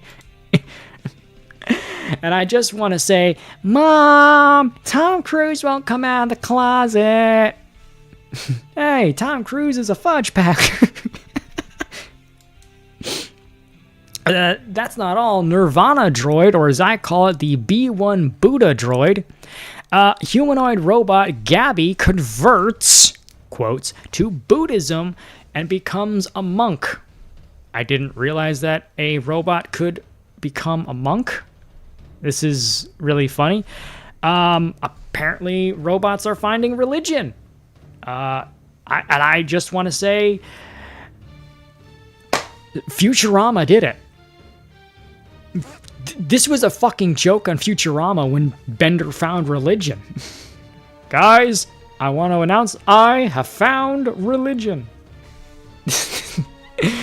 Oh, this is so weird. South Korea debuts the first humanoid robot. Humanoid? Does that really look human to you? Robot Buddhist monk. This is how it starts, people. First they take our jobs, then they take our religion. Bender starts his own religion. Is that the one where he becomes God because he floats in space? And then there's another one where he becomes God because he upgraded. There was a bunch of them in Futurama, actually. But speaking of religion, pastor who popularized the idea that same-sex attraction is not a sin resigns from Russell Moore's church after relations with adult man. So a pastor that wants to promote heresy gets caught in said heresy. Okay. I first came across Sam Alberry while I was vetting a grand proposal for Oxford Center Christian Apologetics almost a decade ago. Yeah. Is there any quotes by him? Oh, let me just get this. Is same-sex attraction in and of itself sinful? I think this is a common question that comes up. If you could address that, that'd be great. The answer is yes. I'm so glad that you are able to engage with these topics. Thank you for submitting questions, and I say that having seen some of the questions, and they're hard, so I say thank you through gritted teeth with some of those. That first question is very, very significant, and it's sort of on topic for this evening, but certainly, as I was mentioning earlier, talking about same-sex attraction being part of my own journey, what I was meaning by that was, as a teenager, I became increasingly aware of romantic and sexual feelings towards other men. Became a Christian then when I turned 18, and so then a significant part of my discipleship was what does it mean to bring those experiences under the lordship of Jesus Christ? And obviously a key part of that is honouring the teaching of Jesus about the godly and appropriate place for sex being within the covenant of a marriage between a man and a woman. So I knew I would have to say no to those desires in order to be a faithful follower of Jesus. Is same-sex attraction a sin? Sounds like it only requires a monosyllable to answer it, and I hate answers that always begin with, well, Webster's defines, but we need to be very clear on what we mean by attraction. Some people use the word attraction to mean the capacity, what some people would call the orientation. Is it a sin to have the capacity to be attracted to people of the same sex? And I would say on that issue, I don't think it is a sin. All of us will experience certain forms of temptation. Virtually all of us will experience certain forms of sexual temptation. We don't tend to choose the particular form temptation takes. What is our responsibility is how we respond to temptation. And the Bible is very clear that we need to flee sexual sin.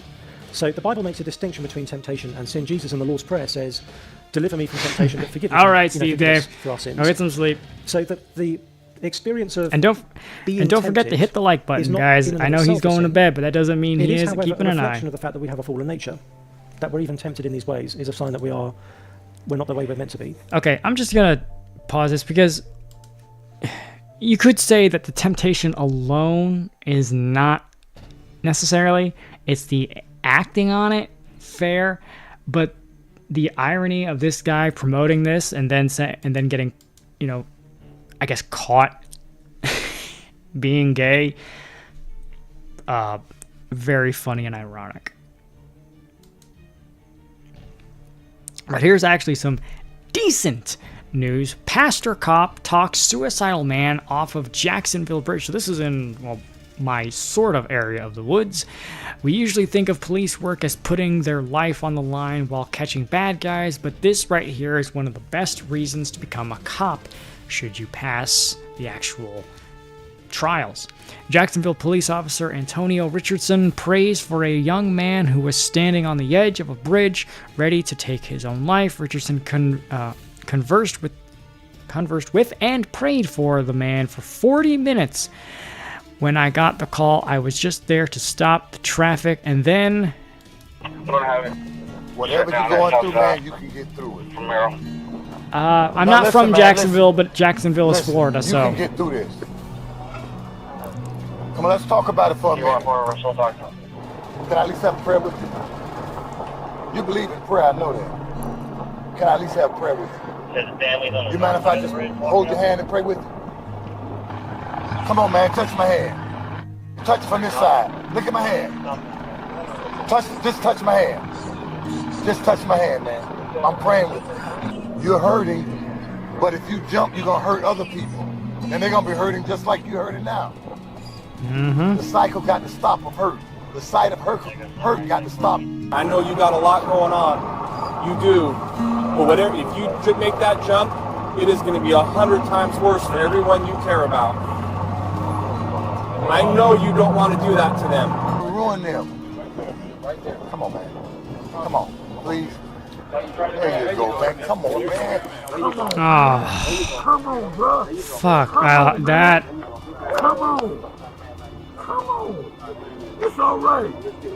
It's all right. I love you. We all love you. We wear this badge. That is for many beautiful. reasons. That is. This is the main reason. To reach those whom the devil thinks he got. Negative. We haven't turned any. He ain't got you. We got you, all right? Yeah.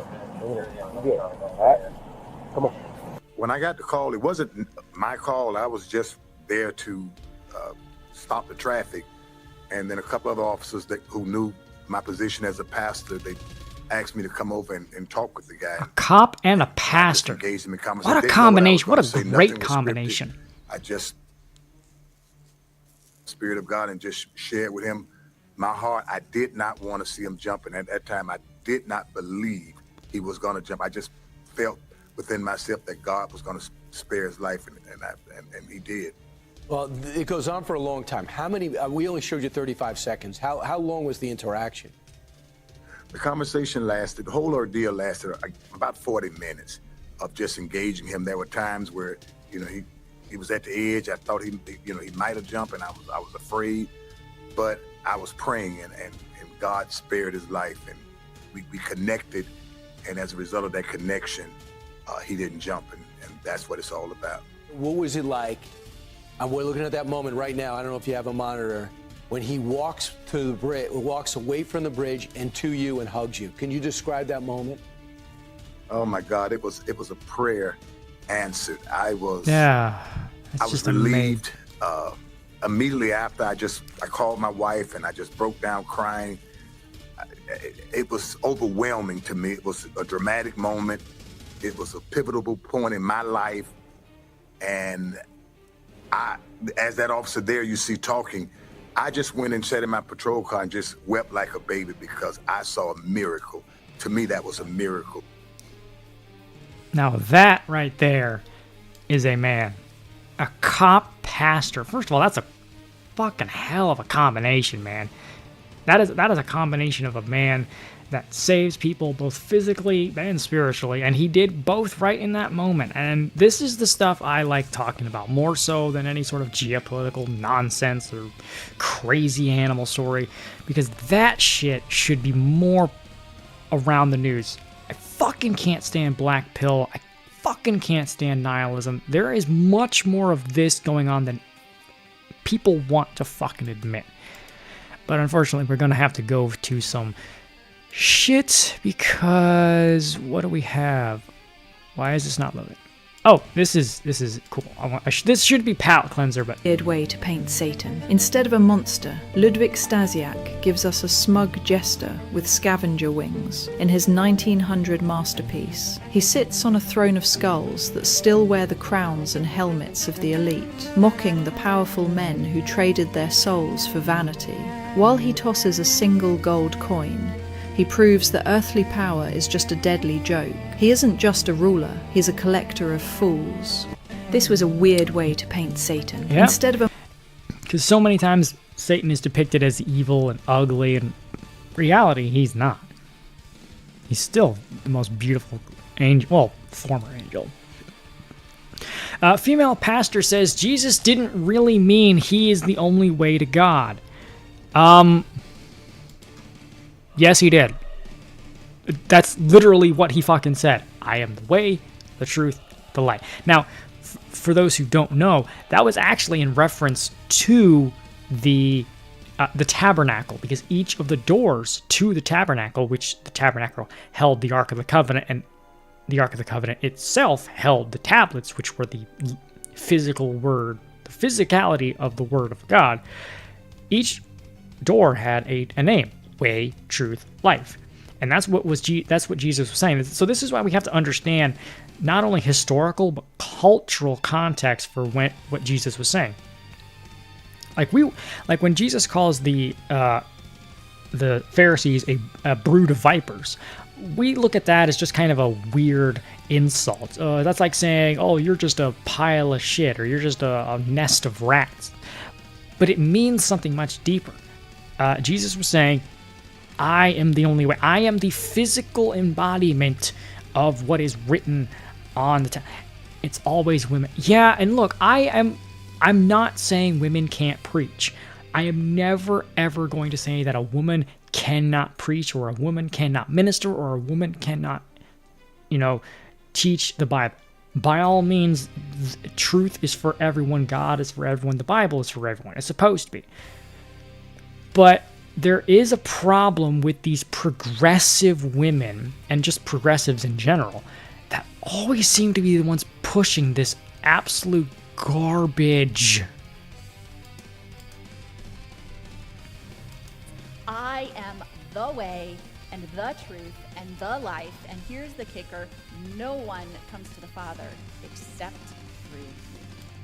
Yeah, it sounds like a pretty open and shut case, lady, but what kind of bullshit heresy are you selling today? Now, for centuries, for millennia, Christians have used... For 2 millennia, actually, bitch. Get your fucking canonically story right.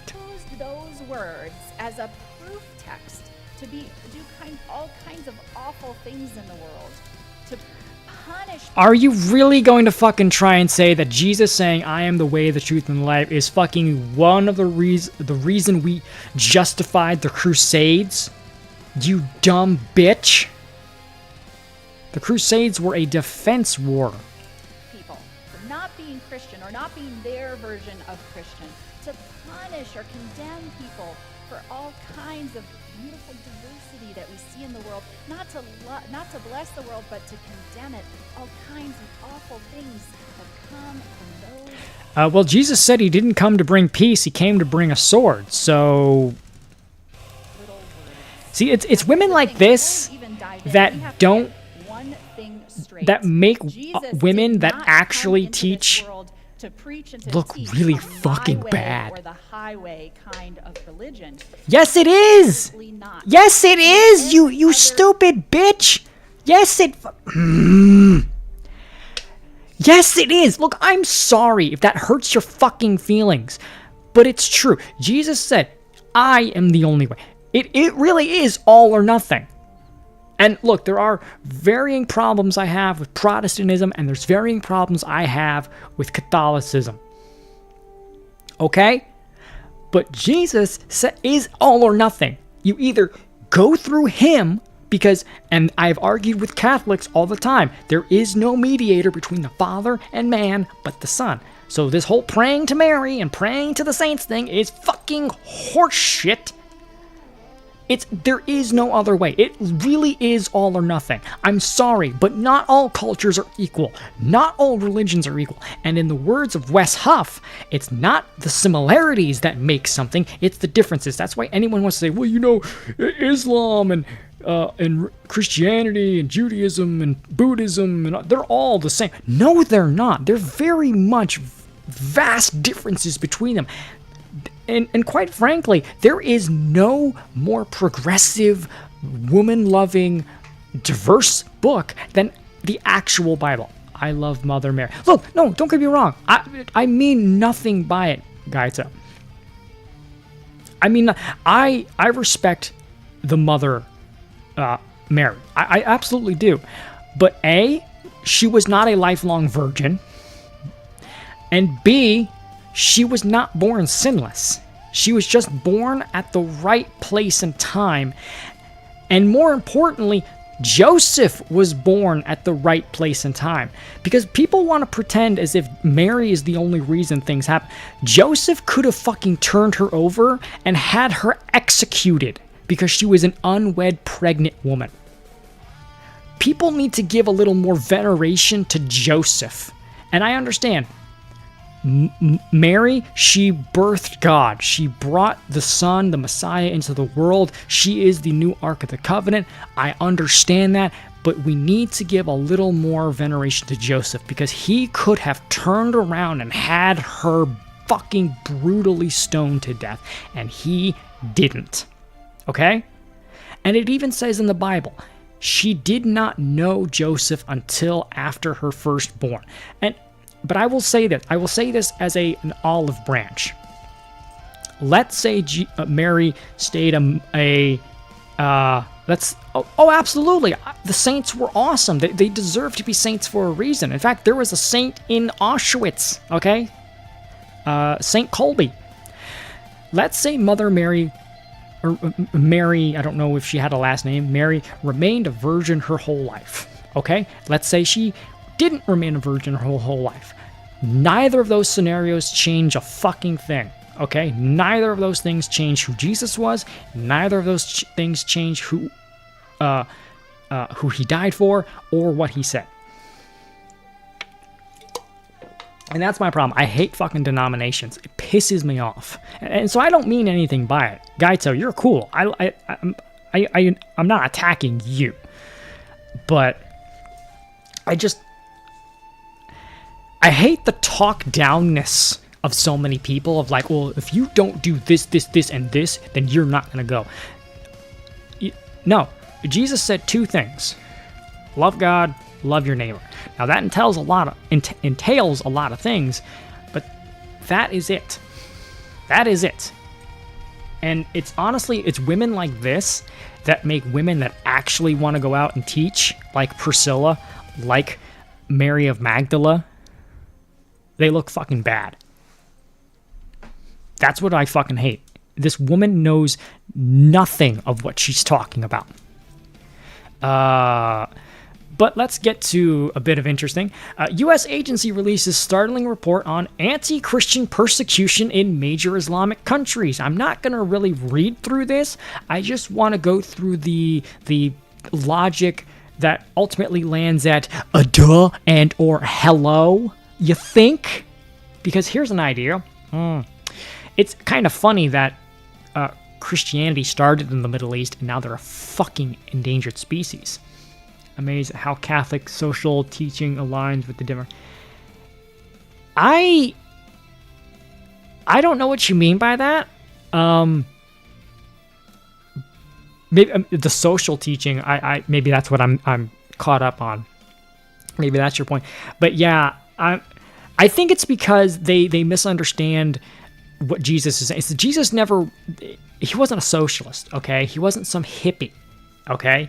He preached, he didn't preach government taking shit. You know, he preached charity. There's a big fucking difference. One is coerced, one isn't. But yeah, there's reports of anti-Christian persecution in Islamic countries. I'm shocked. Shocked. Well, not really.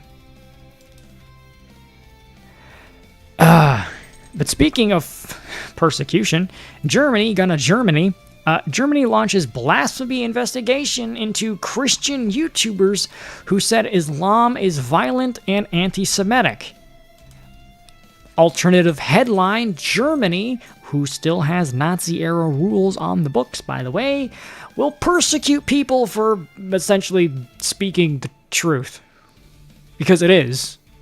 By their own teaching, by their own admission, Islam is not just anti-Semitic, which Semitic is kind of a weird term because Semite is not just Jew. Semite people were not just, Jewish people. Semite people does include, I think it does include Arabs, because Arabs and Jews do have a lineage up to Abraham, which again, as I've said, which is where Muslims get their lineage to Abraham and call themselves an Abrahamic religion. Germany, 2 young Christian content creators are facing jail. Criminal blasphemy charges have been filed against Nico and Tino, a small Christian YouTube channel, Eternal Life, which, if anyone has ever heard of that, or is subscribed, put it in chat. So if you want to take a look at their stuff, please do so.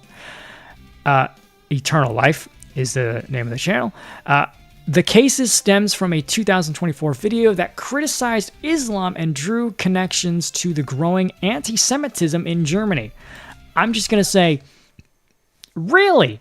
Germany has growing anti-Semitism and connections to Islam? No, really? It's almost like that happened almost exactly 100 years ago. Who was it that was in charge around that time? Oh, what was his name? Oh yeah, Adolf Hitler. Are you shocked? One must wonder, what if Hitler's rival won the election and the Republic was saved? What would the world look like today? Well, I would say very interesting. One of two things was going to happen.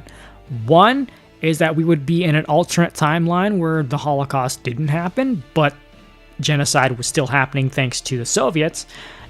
Alternatively, I believe that Hitler would have still found a way to power. I think he was narcissistic enough and Satan-driven enough that he would have been in power regardless. He would have found his way to power because I believe full stop, wholeheartedly, he was an antichrist. I believe him, Stalin, Mao, but especially him. Well, Stalin did kind of the same thing as Hitler did. They both killed Christians and Jews. He was what they call a birth pain. I fully believe that. So I hate to say that I don't think things would have changed, but I don't think things would have changed. They just might have taken longer than expected.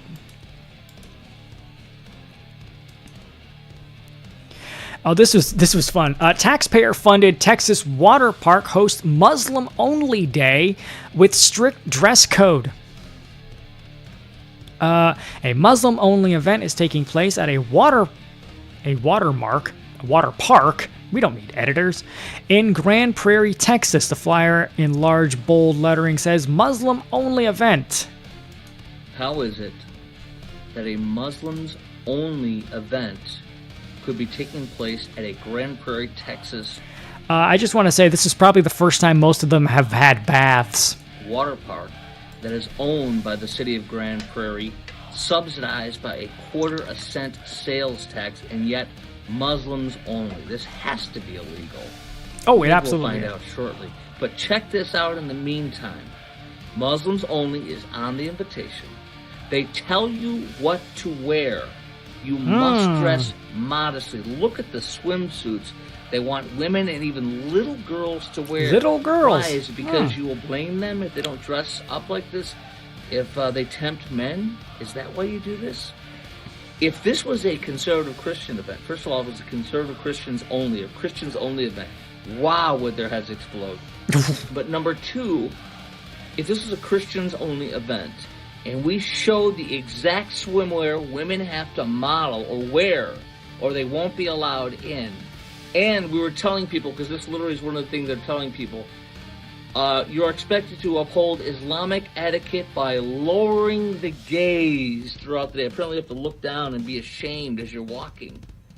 Can you imagine if this is the exact same thing that took place at a Christians-only event, how their heads would explode? Oh, yeah, the double standard is amazing. Where's the left saying that this is the Stepford Wives? Where's the left saying these are the Handmaiden Tales? There it is. Real the Handmaiden Tales. And by the way, how are they going to check? The Handmaid's Tales were actually based on Islam, by the way. My Muslim card? If I dress up like a Muslim and buy a ticket, can I go in there? They're going to stop me? How are they going to know? That's another thing I want to know. Yeah. Yeah, that's highly illegal, and we're going to get to why it should be illegal and how you actually can make it illegal. But before we do that, Muslim-only water park event shut down after Texas Governor Greg Abbott threatens city. The event billed as the Muslim-only celebration at a public-owned water park in Texas has been canceled by Texas Governor Greg Abbott as he intervened. The Epic Waters Indoor Water Park at Grand Prairie, Texas, which is owned by the city and operated by a private company, initially scheduled June 1st, an event to celebrate EID. I think they meant IED. For those who know what that means. A major Muslim holiday, according to I've never even heard of that. What is, how do you even say that? EID? Id? Id? After further review and in the best interest of the city of Grand Prairie, the June 1st IED event at Epic Water Park has been canceled. The city said in a statement, the city-owned water park in Grand Prairie openly advertised Muslim-only event closed to the public, to the general public. Abbott wrote on X, "That's religious discrimination. It's unconstitutional. I signed HB 4211. It's a law banning Muslim-only no-go zones in Texas." So Greg Abbott got a spine and actually did something. But we'll get to another spine-based move in a second. This is not satire. The woman, because of course it's a woman, I don't know why any woman would promote Islam at all, but it's kind of ironic. The woman behind the Muslim-only event at Texas Water Park runs a leering center, has decorate for Vanderbilt. Yeah, so the organizer of the event at the water park busted is named Dr. Amina Knight. Knight also runs a daycare facility that she calls the Excellence Early Leering Center on the website. It's literally called, you can see, it's not even called Learning, it's called the Leering Center. IED. Are you fucking kidding me? Oh my god. There it is. Leering Center is committed to providing exceptional care to all children. She's a doctor, by the way. A doctor. Running a leering center. Oh my god. Oh, speaking of Islam, this was actually brought to me, and unfortunately Steve Dave is not here to go over this, but he brought this over on his show last night. I literally have no words for this. This is beyond disgusting. And when I first heard this, I thought this was bullshit. I thought there's no way. A 13-year-old girl from Rotherham, UK, goes missing from school. At 3 a.m., someone calls the police on the other side of town, claiming to have heard a girl scream. Police discovered 2 half-naked girls, delirious, delirious, by the way, means drunk, with 7 adult Pakistani men. They arrested the young girls. I can't. One of the very first was from a grandfather who rang from Rotherham. Oh, it is He wanted Rotherham. to talk about his granddaughter. 1 month after her 13th birthday, she'd gone to school and then gone missing, and the school had rung her mum, who'd immediately rung the police, who'd said, "Don't worry, love, she'll turn up as soon as she gets hungry." She didn't turn up that afternoon, that evening. And Yeah, at 2:30 exactly. in the morning, Exactly, next morning, Donka. a woman on the They other side of victim Rotherham blamed. picked up the phone and dialed 999 because she'd heard a young girl screaming in the house next door. Police had gone round to the house. They found this 13-year-old girl with another young girl. She was almost completely naked. She was blind drunk, and she was with 7 adult Pakistani men. She was drunk and leery.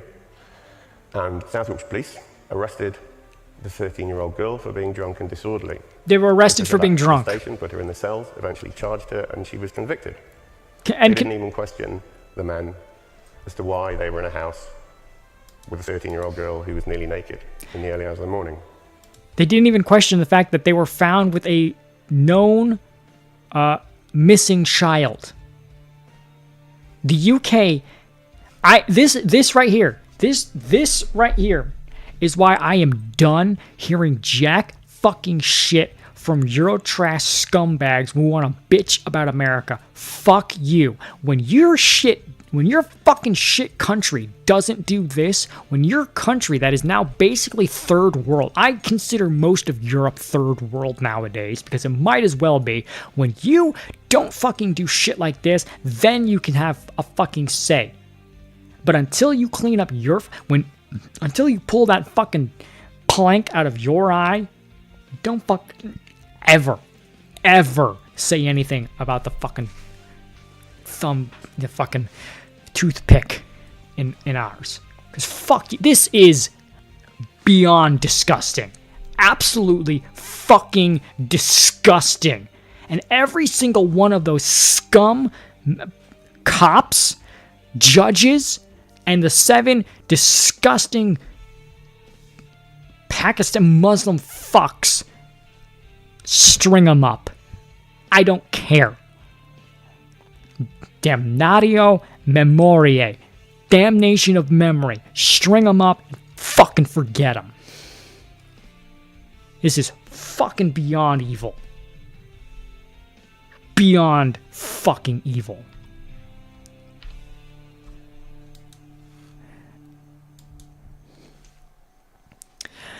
It gets much, much worse. Yay! Police rush to contain hundreds of rabid Jew haters in mad dash towards synagogue. This is Mamdani's New York City. And this is another thing that fascinates me, because people will say that it's Israel that's flooding the world with these migrants. It's Israel that's flooding the world with these Islamic terrorists. They're always blaming Israel.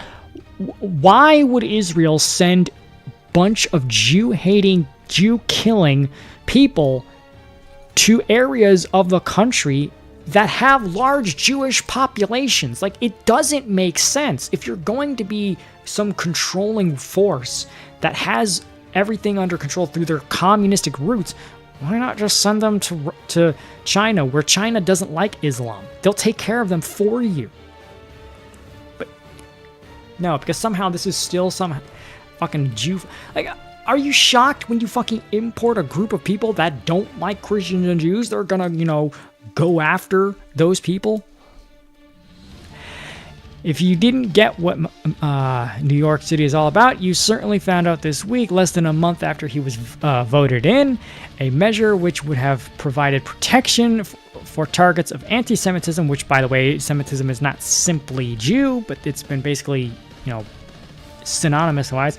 The biggest group of pro-Palestinian protesters, translation Jew haters, which basically is, yes, also Christian haters, let's not forget that as well, were caught on camera trying to break down barricades and confront those in a synagogue during a real estate event. Okay, I just want to back up. A real estate event in a synagogue? Really? I mean, I'm not asking for someone to drop that much, but man, I would really like to see the it's the juice donation right now just because it'd be fucking hysterical. Oh my god, this is Mondani's New York.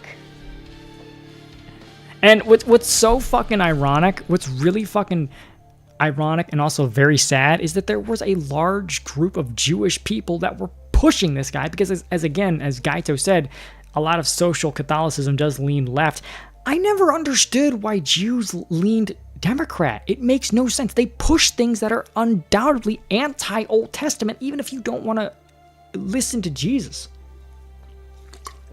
Even if you ignore Jesus' teachings, which, by the way, Jesus' teachings were just the Old Testament recontextualized.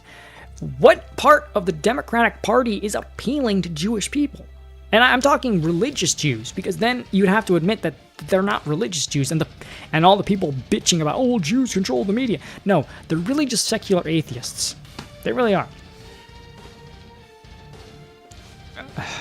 Oh, welcome back, Shiru.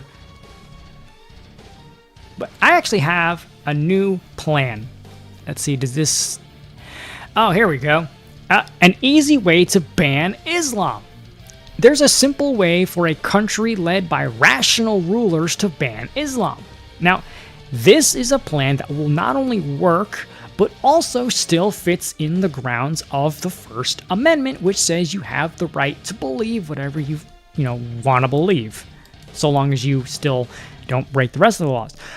All you have to do is ensure that the definition of religion has the explicit requirement that in order to qualify as a religion, with all the perks that this confers, the religion cannot in any way punish apostasy, which, for those who don't know what that means leaving the faith. That's all you need to do. If a potential religion explicitly punishes people for leaving it, then it automatically qualifies as a cult, not a religion, and loses all of the protections afforded to real religions. So unless Islam changes its holy text to freely allow people to leave Islam without penalty or consequences, it cannot qualify as a religion. I 100% back this. Islam is not a religion, it is a cult. So I don't care all the people going, oh, separation of church and state, but the first one. No, we have to do something about Islam, and this to me is the option. I've always said there are three options for people who are Muslim, who wish to be in America. 1, don't fucking bother, stay the fuck in your goat fucking desert. 2, you basically become secular and you live Muslim in name only. And 3, and this is the best option, you convert to Christianity and you become part of America, because guess what? Christianity started in the Middle East, where you're fucking from. That's your options. Now, from a government standpoint, I say this is what we need to do. If your religion punishes apostasy with any form, especially what they do, which is death, you are not a religion, you are a cult, you do not have First Amendment protection at all. I think we need to do this. And we need to kind of get rolling here. Harry Potter TV series forced to microchip broomsticks following set thefts. And I really just brought this up because of the funny irony of this is they made Snape black, and all of a sudden, all their rides started going away. All their rides started missing. So essentially, this is the wizarding equivalent to having your bike stolen. They made Snape black, and their wizarding bikes got stolen. You can't make this up. This is... Oh my god. This show is gonna fucking suck, by the way. It's gonna fucking suck. TikTok DoorDash deliverer Olivia Henderson, who pleaded not guilty after going viral for filming a customer exposed on the couch, which she basically did illegally. She was indicted by a grand jury and now faces felony unlawful surveillance charges. You fuck around, you find out. AOC says black Americans really created democracy in this country. They made something from nothing. I'm going to say one thing. 1, we are not a democracy, you stupid bitch. And 2, how is it that these people can unilaterally say that America was founded on racism, America was founded on white supremacy, but also now say America was founded by black people. So did those black people that founded America found America on white supremacy? I really can't figure this out. This makes no sense. How can the Vikings and Western Europe and America all be founded on white supremacy, slavery, Nazism, and all this? How can it also be some sort of scientific epiphany that the original Europeans were actually black folk? So did those black people found white supremacist countries? I can someone explain this to me? Because I can't. I fucking can't. I am not dumb enough to understand this. I am not brain dead enough to... I have too many brain cells for this to make sense. I'm sorry. I was blessed with knowledge. I was blessed with IQ. I'm not a moron like this bint. Breaking. Project Freedom leads to immediate U.S. success in the Strait of Hormuz. President Donald Trump's Project Freedom to end Iran's stronghold on the Strait of Hormuz begins with success on Monday. U.S. Navy-guided missile destroyers are currently operating in the Arabian Gulf after transiting the Strait of Hormuz in support of Project Freedom. U.S. Command Central posted, American forces are actively assisting efforts to restore transit for commercial shipping. So hopefully that means prices of gas will go down, because kind of fucking need that. It's like almost $5 here. But what the media and many pundits and so-called right-wingers will say is, or lack thereof saying, remember, gas was like almost $7 under Biden, and it was really high under Obama. But, you know, again, like I said before, you cannot peel a Band-Aid off without feeling some kind of sting. And the sting right now is, yes, we are going to have a little bit of high gas prices. I don't like that. I wish we didn't. And I think Trump needs to kind of, push that along, especially with it being a infection year. But we need to understand that we wouldn't be feeling this sting if we were not dependent on oil from desert goat fuckers.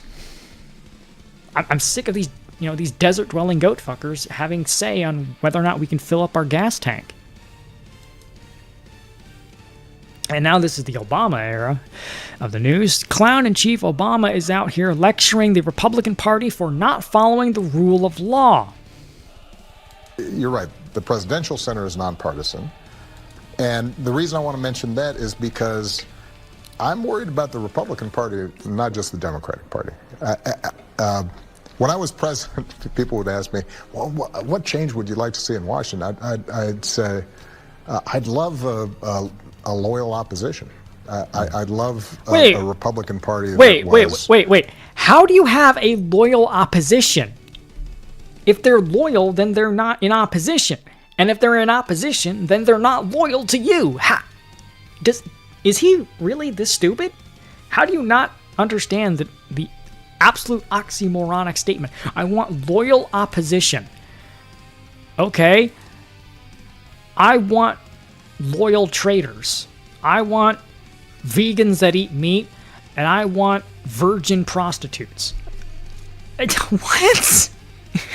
What the fuck are you saying, you moron? Conservative in some ways that didn't agree with me on a whole bunch of stuff, but believed in rule of law and judicial independence. And well, they disagreed with you because you didn't. You spied on American citizens and used shit like the DOJ to harm Christians and Republicans. Empirical evidence and science, and wasn't constantly tapping into our worst impulses. You mean like you did by making a Republican Party like you did by making race relations in this country go back fucking decades? Because everything that was a criticism of you was considered racist? That in the past. Yeah, I remember that. See that returned because I think you have to have two healthy parties. Yeah, this guy is why I fucking got interested in politics, because I'm like, why is everything I say about this guy that I don't like sounding, or is to be said to be sounding racist?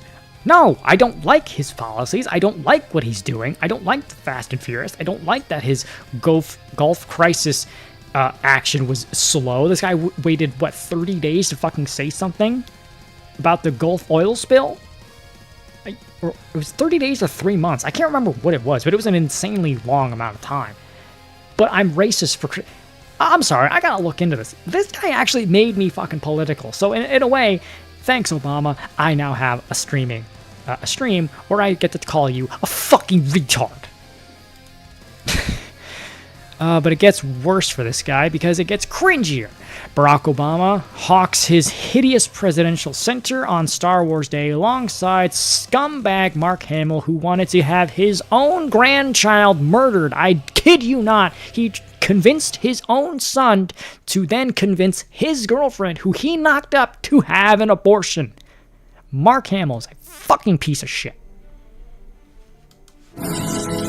Happy Star Wars Day from the Obama Presidential Center.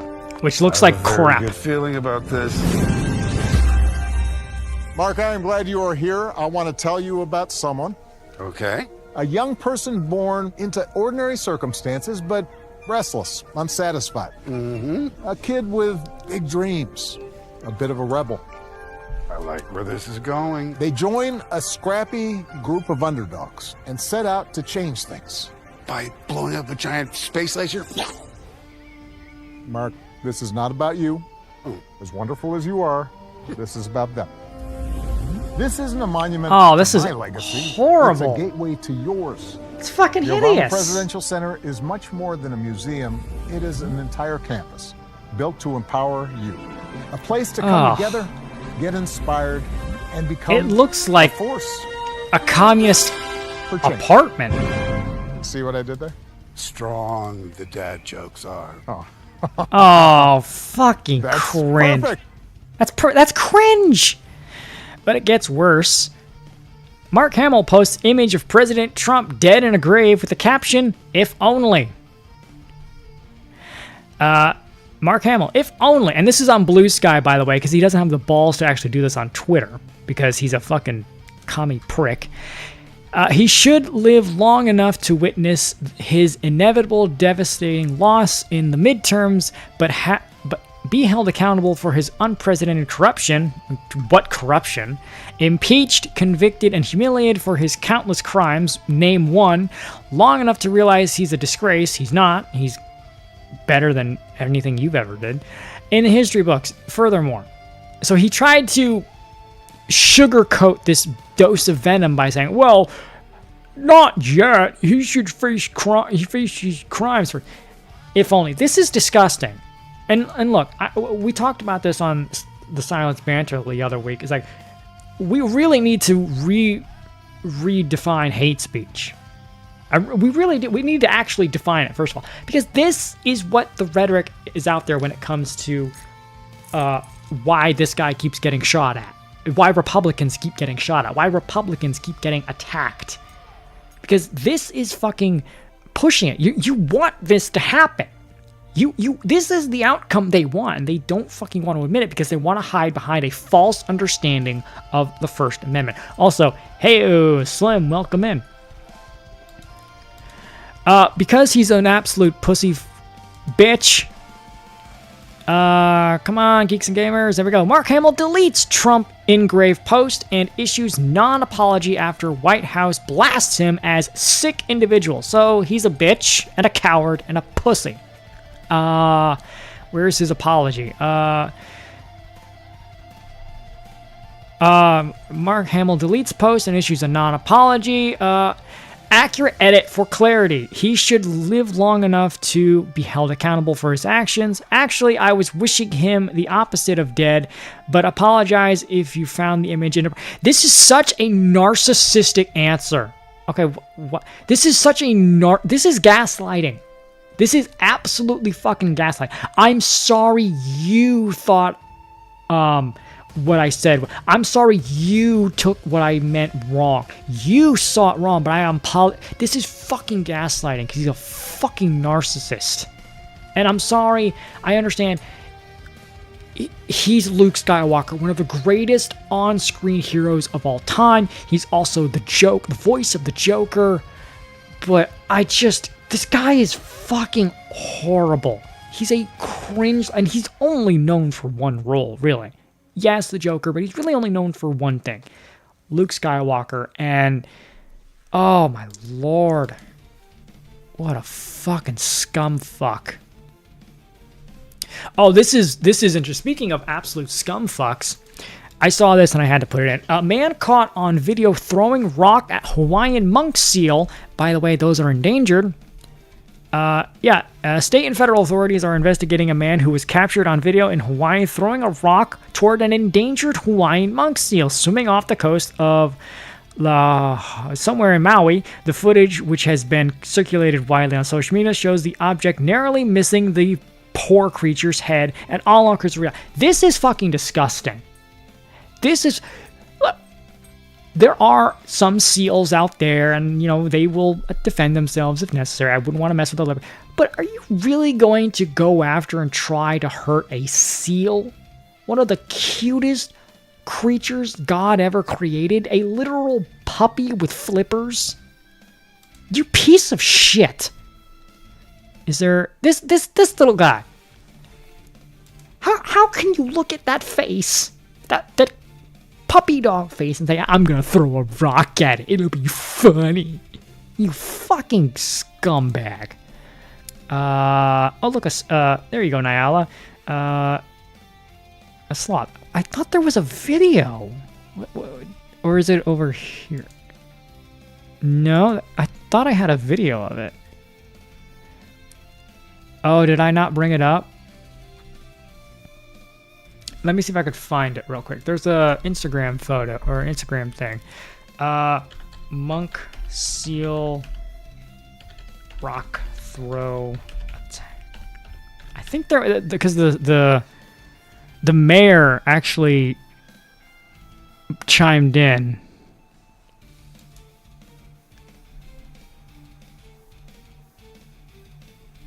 First at 5, the rock bombing of a monk seal in Lahaina has sent ripples all the way to Washington, D.C. We've learned there's a federal criminal investigation. Our Mahalani Richardson is tracking the case. What are you doing? Wait, oh, here it is. The incident of a man throwing a rock toward an endangered Hawaiian monk seal happened Tuesday off Front Street in Lahaina.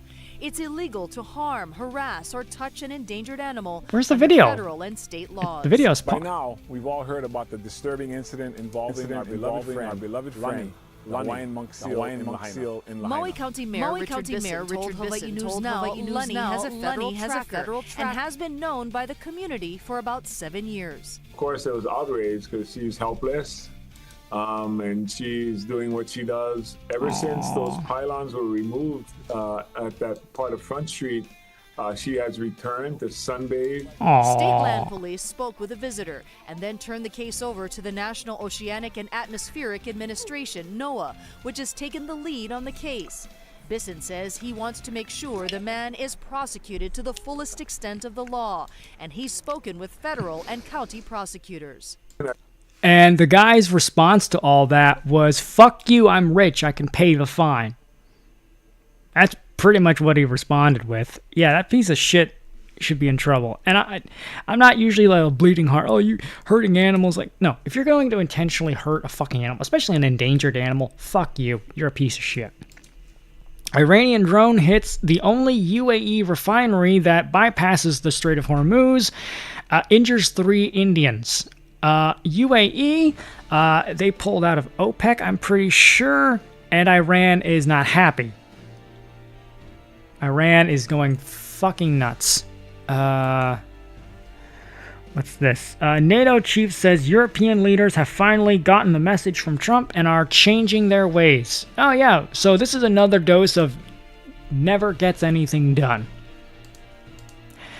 Yes, there has been some disappointment from the US side, but the Europeans have listened. NATO Secretary General Mark Rutte told reporters they are now making sure that all the bilateral basing agreements are being implemented.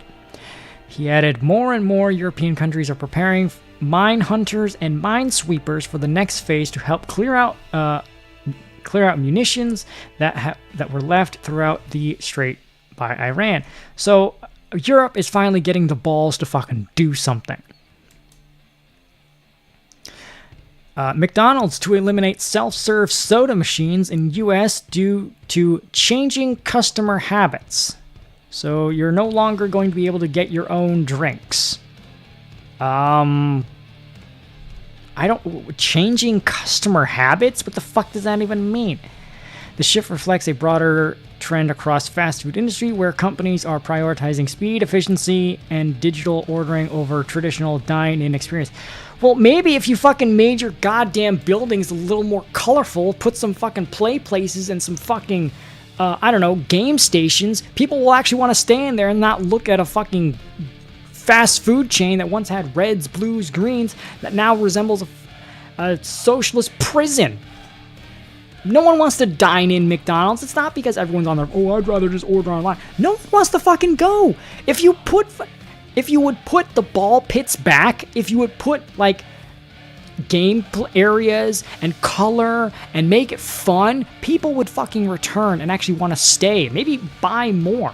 Also, maybe if you made your shit a little cheaper. I don't want to have to fucking pull out a loan in order to get a goddamn Big Mac.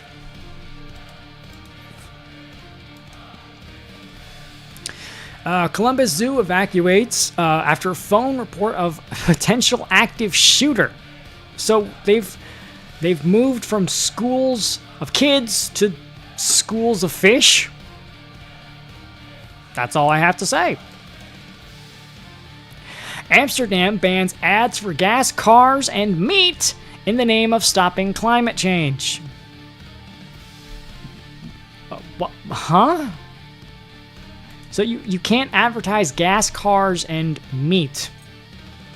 Again, this is why I don't fucking care about Europe and why I don't care about Eurotrash opinions. It means nothing. I will choke on my fucking burger and die happy.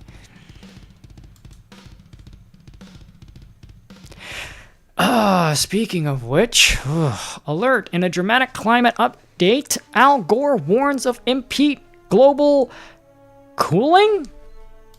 Are we seriously back to global cooling? Really? Wasn't this a thing in the 70s or something where they had global cooling and the only option was to like dump heaps of coal? So now global cooling is a problem? And look, by all means, I think that is a problem. Earth and life on Earth actually is more reflective of being near tropical warm environments. Because if you look, the farther away from the poles, the farther away from the equator you go, the less biodiversity you have.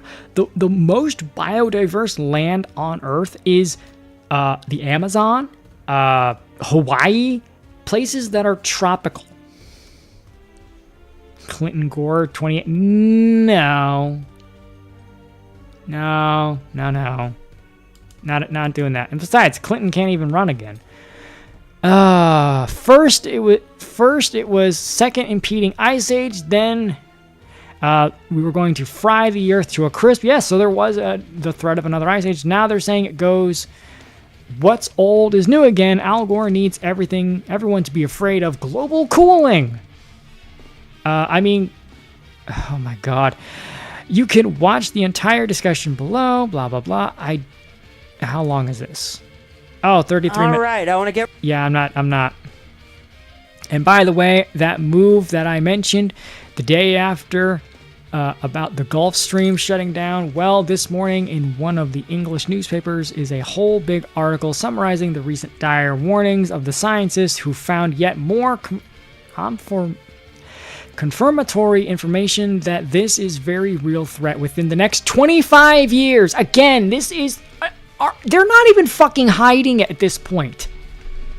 Oh, in 25 years, we're gonna have global cooling. Yeah, I live in Florida, you dumb cocksucker. I was supposed to be literally underwater by now. There was he said that there would be no ice on the top of Kilimanjaro. There is still ice and snow on the mountain. This is fucking bullshit. Oh, I'm super serial. Yeah, you're a super serial killer. They're moving goalposts. They're not moving goalposts. They're moving stadiums at this point. They are going so fucking far that they're just rehashing the same shit. I mean, what's next? Is they're gonna be like, oh, in 25 years we're gonna be hit by a meteor? Well, actually, they already are saying that we're gonna be hit by a meteor. Like, they're not fucking hiding it. They're just redoing the same shit. Oh, guys, seriously, share this out, hit like. And if you feel like, donate, because I think I'm going to have an aneurysm from all this fucking ranting. These people are driving me up a wall. Florida will be underwater by 2100. Oh, I'll be dead by then. I don't fucking care. I don't care. I'll be dead and in heaven by then. Well, God willing, in heaven by then. But yeah, please, help pay for my aneurysm. Jesus, this is fucking insane. Come on. Here's a little bit of good news. Texas dad shoots carjacker dead to protect his family, and I see nothing wrong with this. Video. Texas father shoots carjacker attempting to steal vehicle with family inside. Garland, Texas. Police say a driver shot a man who was trying to carjack him in a parking lot. The incident was captured on surveillance. Well, a majority of family members were inside that vehicle as the carjacker tried to take off with it. The father of that family shot and killed the suspect, and it was all captured on video. Good. You can definitely tell that he was not in his right state of mind. Surveillance video shows a man attacking and trying to carjack a family of 8 in Garland Sunday afternoon before the father shoots and kills him. I'm just glad that the man was able to protect himself and his family. Tatiana Starks manages Garland Smoke and Vape in a shopping center near Highway 66 and Dairy Road. Dairy Road. Garland Police Department says the carjacker initially crashed into 2 other vehicles. Oh my God. Responding to the scene, we received more information that the driver of that car had exited and immediately began physically trying to get into other vehicles in that parking lot. Starks says she saw the man breaking into several vehicles at a gas station, so she took cell phone footage. He tried to get in several different cars. She stopped recording as the man began walking across the street toward her. Did he make direct eye contact with you? Yes, he was walking very intentionally. The family of 8, unaware of what was happening and what was about to happen. He ended up going into their car. Video shows the carjacker in the peach shirt confronting the father in the white shirt. The father struggles with the suspect, who's trying to drive off with the family's car, with family members inside, including a baby. Including a baby? The carjacker, oh, Jesus Christ. Yeah, go. You know what? Take him out. I don't care. The passenger side door. It seemed to be self-defense. Police seemed to file charges against the father. It kind of all really happened really fast. Starks. The man was high as a kite. Oh, yeah. Just grateful we're talking about a story in which no victims were hurt. It's just a blessing that the kids and the family walked away with no injuries. So Garland Police Department is still working to identify that suspect who was shot and killed. So at this point in time, we don't know what sort of background this individual has, if there are any warrants out for his arrest, or if there's anything specific that he was trying to get away from after that initial crash. Heather and Steve. Yeah, I'd imagine he has a rap sheet and he's a former drug user and criminal of some kind beyond that. New Zealand cops call woman into station for post criticizing mass migration. Those threatening her in the comments get off scot-free. A New Zealand woman has been left in shock after police hunted her down for a Facebook post they claimed was unwelcoming to the Indian community. This is what happens when you live under a soft tyranny of the offended peoples. Me trying to enjoy life, but everything continues to be gay and retarded. Apparently this is the post. Welcome to New India. Thanks, Luxing. So you can't even just fucking say shit anywhere. We've just signed a free trade agreement with India that opens one of the biggest markets in the world to Kiwi exporters. It's a once-in-a-generation agreement that gives New Zealand exporters unprecedented access to 1.4 billion people and an economy that's set to become the So they're just, this is all because they want, it's like with China. It's like with China. We are here to stay. We have already taken over your jobs, transportation, dairy, fruit. Yeah, so they're gloating about it, and you don't have free speech. New Zealand, again, I like to say, how do you know you're a conquered people? Well, this is exactly how you know you're a conquered people.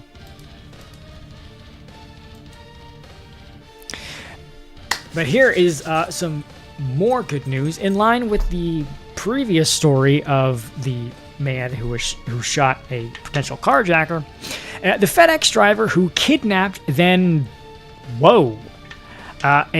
strangled little girl in the back of his truck gets sentenced to death. And I just have to say, good. Good. Murderers and rapists deserve death. They do. They deserve execution. They deserve, whether you want to make it public, whatever, they deserve. All you need is rope and a shovel. That's it. String them up, bury them deep. Damnatio memoriae. That's it.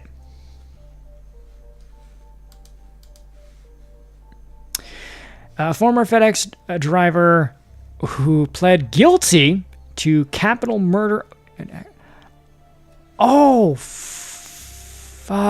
So she's... Oh, okay, yeah. So that's just on top of it. Has been sentenced to death. 34 kidnapped the 7-year-old Athena Strand, may she rest in peace, from her front yard while delivering her Barbie present for Christmas. Oh my lord. This was in 2022. He was delivering her Christmas present? Oh my lord. Oh my lord. Yeah, just fucking hang this fucker. Just hang this piece of fucking garbage. This absolute scumbag piece of shit. He then unwarrantedly touched her, strangled her, and dumped her body. Athena's uncle did not mince words during the sentencing. But I want you to know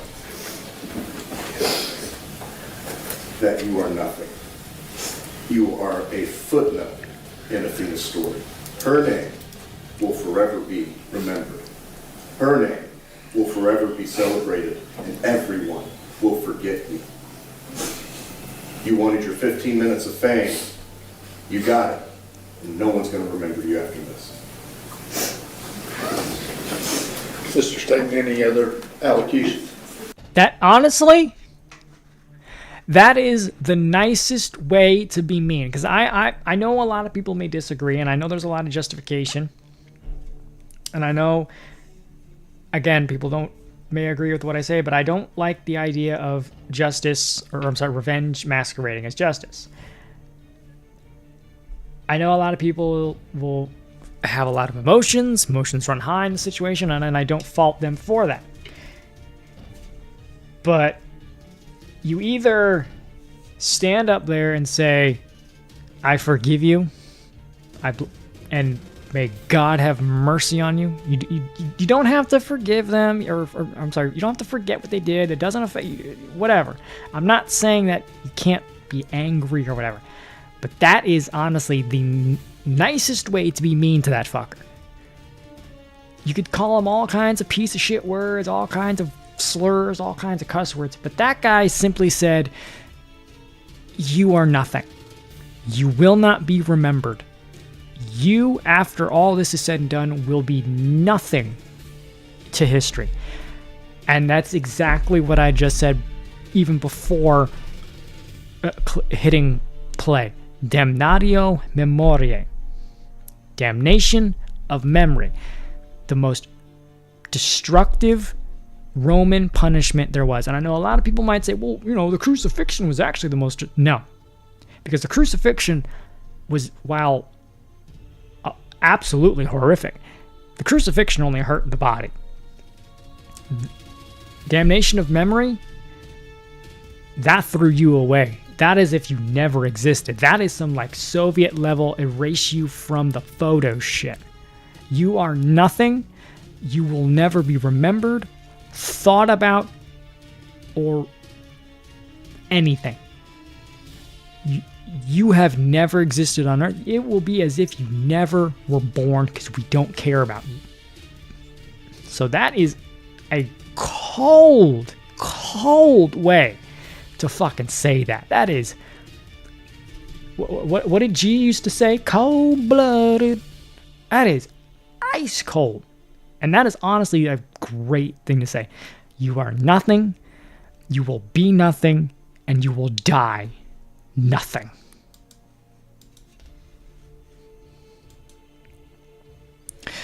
DOJ sues Denver for its AR-15 ban that's been in effect for 37 years.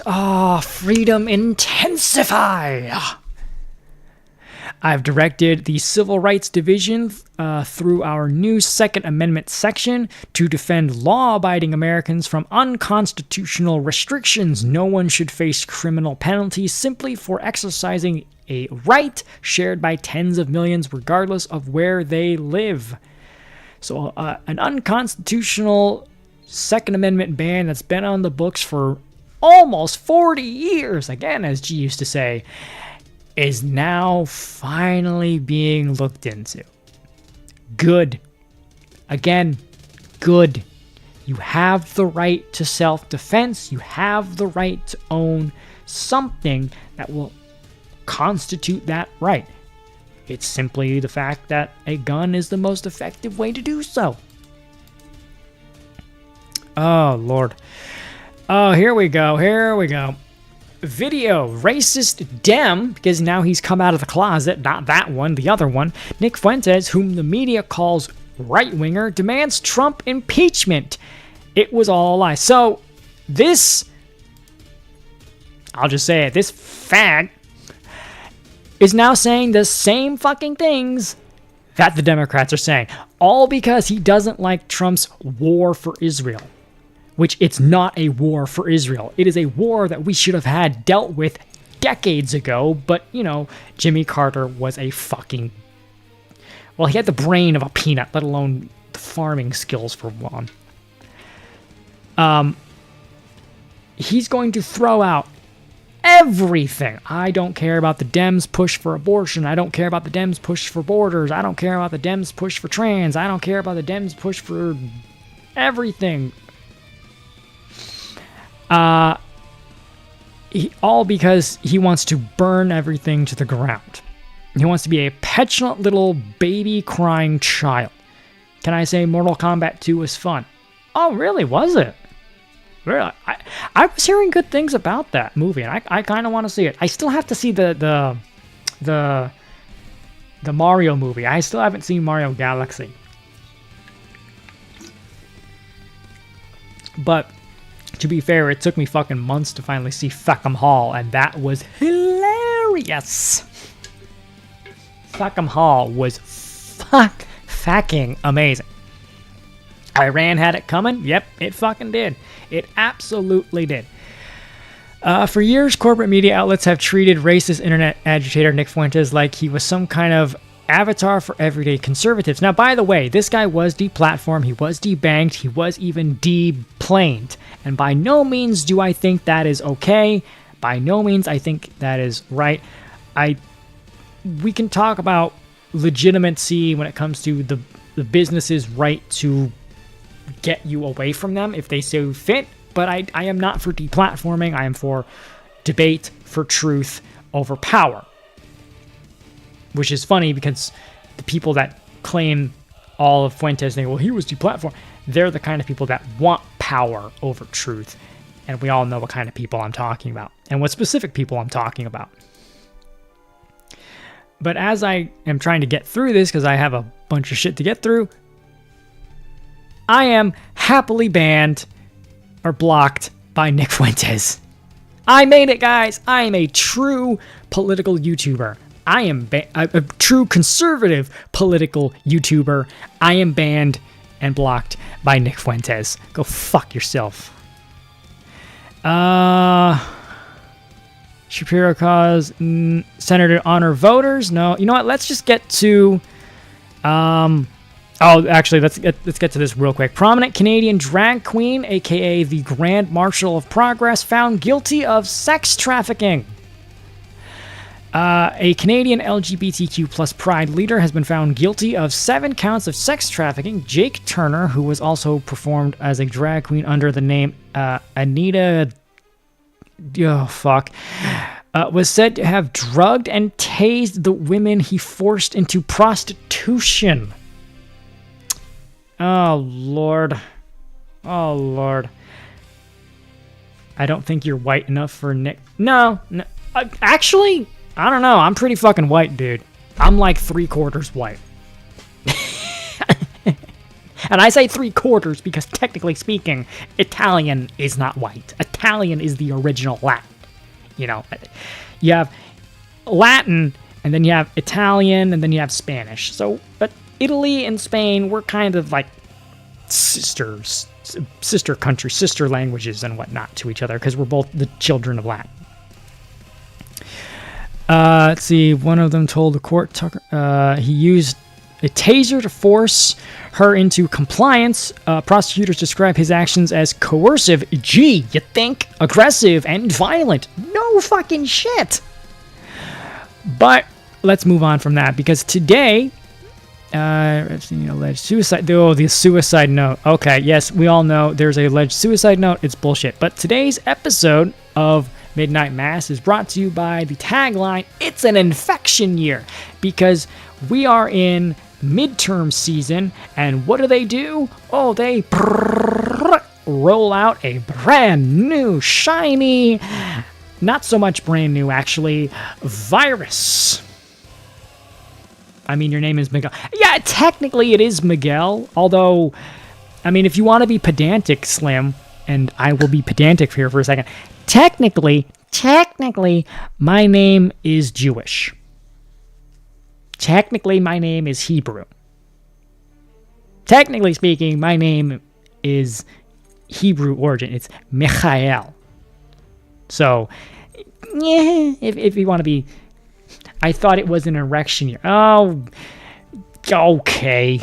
It's a infection year because there is a hantavirus going around. Now, this specific one is the Argentinian version, which has been known for years. This is not a new virus. This is not a new Israeli conceived of bioweapon like some dumbasses like Fuentes want to say. It is a virus that has been known about, and it has a 38 or 30 some odd % mortality rate, which is not even half. You know what you have to do to be safe from this? Don't eat rat poop. But that's not stopping these fucks from saying, you need to wear a mask. Want to prevent another possible pandemic and continuing the one we're still in, we're not, from hantavirus? Wear a respirator. Hey, if you're worried about the hantavirus situation, I'm not. Wear a mask. Fuck yourself. Wear a respirator, even outside. This is a head strap one. This is an No. N95. There are No. also KN95s, which are No. just the ear loop ones. The tighter it is to your face, the better, which is Go fuck why yourself. the head straps are a little bit more protective. It basically just creates like a seal to prevent air from coming in or escaping. You can also keep a really cool little spit valve so you can drink without taking your mask off. Wait a sec, Slim, are you telling me that your name isn't actually Slim Johnsonstein? Wow, okay, looks like Bane if he became trans. Yeah, all of this is to say I'm not wearing a mask. I will remain pure blood. I'm not giving in to your bullshit. And because you played your hand during COVID for 3 fucking years, I do not fucking care. And you can now consider yourself part of the rant and part of the massholes. Oh, I'm not doing this fucking COVID shit again. You can go fuck yourself. Absolutely go fuck yourself. But guys, yes, we made it. We got a few minutes, so I'm gonna take a sip of my drink, which is pretty good. Monster, red, white, and blue ras. But we do have a couple of palate cleansers, and I think I have some that I didn't actually bring up, so I may have to bring up more. But we do have a couple palate cleansers. We have 1, 2, 3, 4, 5. Okay, yep, here we go. First one is obviously from this guy, which we like to bring up. Did anyone know that there was actually a bird out there that was poisonous? I mean, I did, but did you? Yes, there is actually a bird out there that is poisonous. Not venomous, poisonous.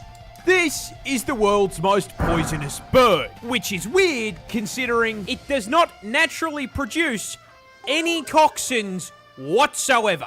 So how the fuck does that work? Well, this flying carrot is a hooded patooey, and it's basically nature's version of Kirby. But not because they eat a lot. No, this little guy was discovered in Papua New Guinea back in the late 1980s by a scientist named Jack Dumbarker. And while handling the patooey in the field for his research, he very scientifically discovered a super cool bird fact. Touching them made his skin tingle like TV static before it went numb and then started to fucking burn.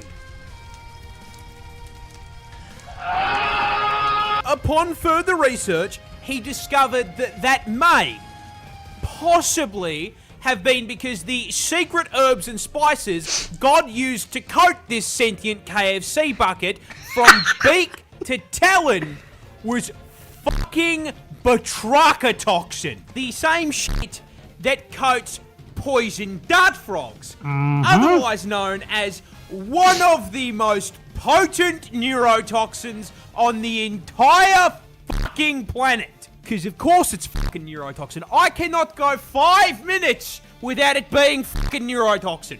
But like I said, Neuro they is the don't worst, by naturally the way. produce it. No, they eat it.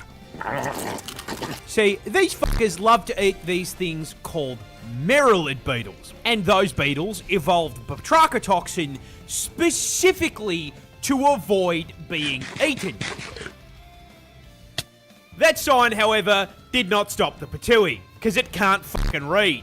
Also, they have poison immunity. So, they eat the bugs, absorb their poison build, and redistribute it to their feathers and skin. Now, any parasites that bite them fucking die, touching them hurts you, and anything dumb enough to eat this forbidden zinger box enters the forbidden sleep.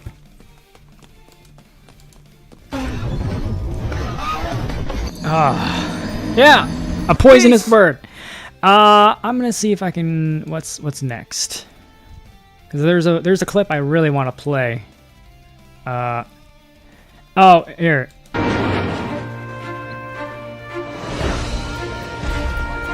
World peace has been declared. A with world peace without treaties Democrats. signed with the 8 countries left that America hasn't obliterated. San Francisco sure is clean and vagrant free. That's because all the homeless people had to get jobs or starve to death. Look, a rainbow! Wow! It's the symbol of God's promise to Noah and absolutely nothing else. What a great fully automatic rifle you got without needing a permit. Only problem is there are no criminals to shoot. Yeah.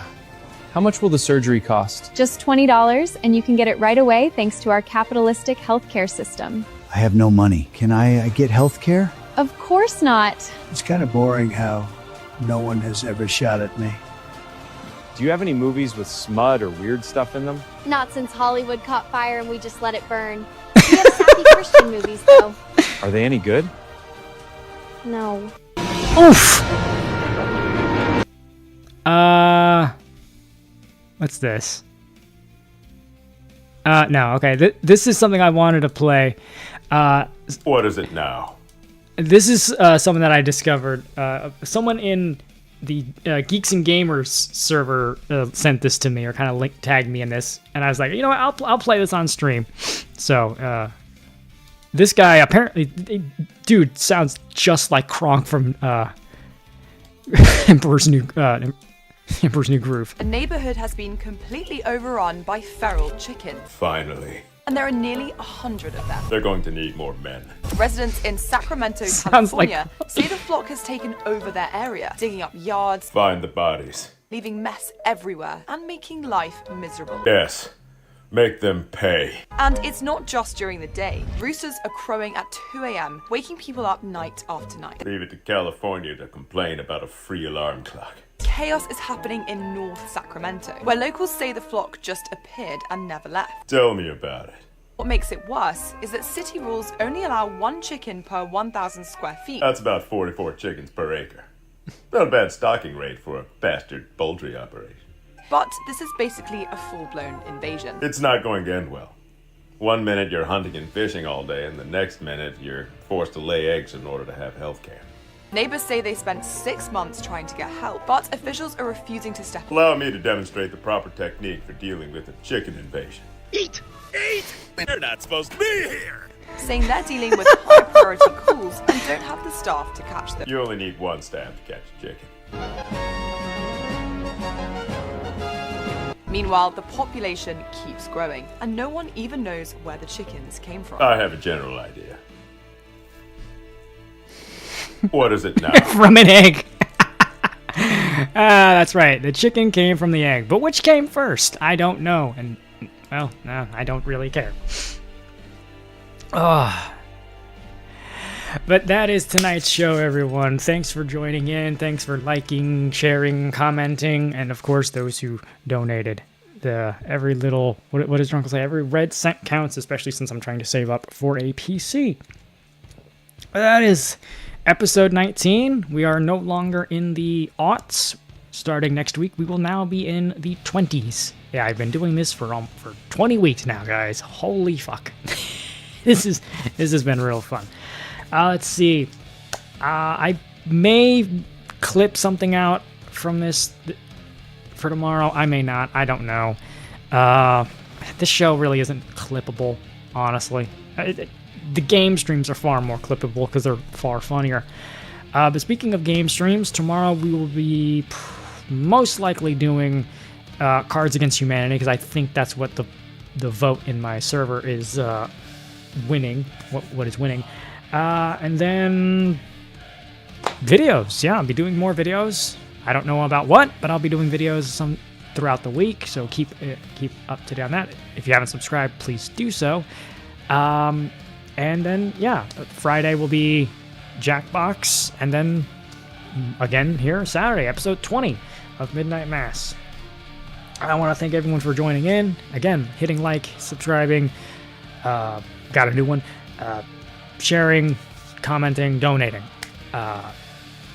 It means a lot. It really does. I love doing this. But remember, guys, God bless, and may demons fear when you wake in the morning. Laters.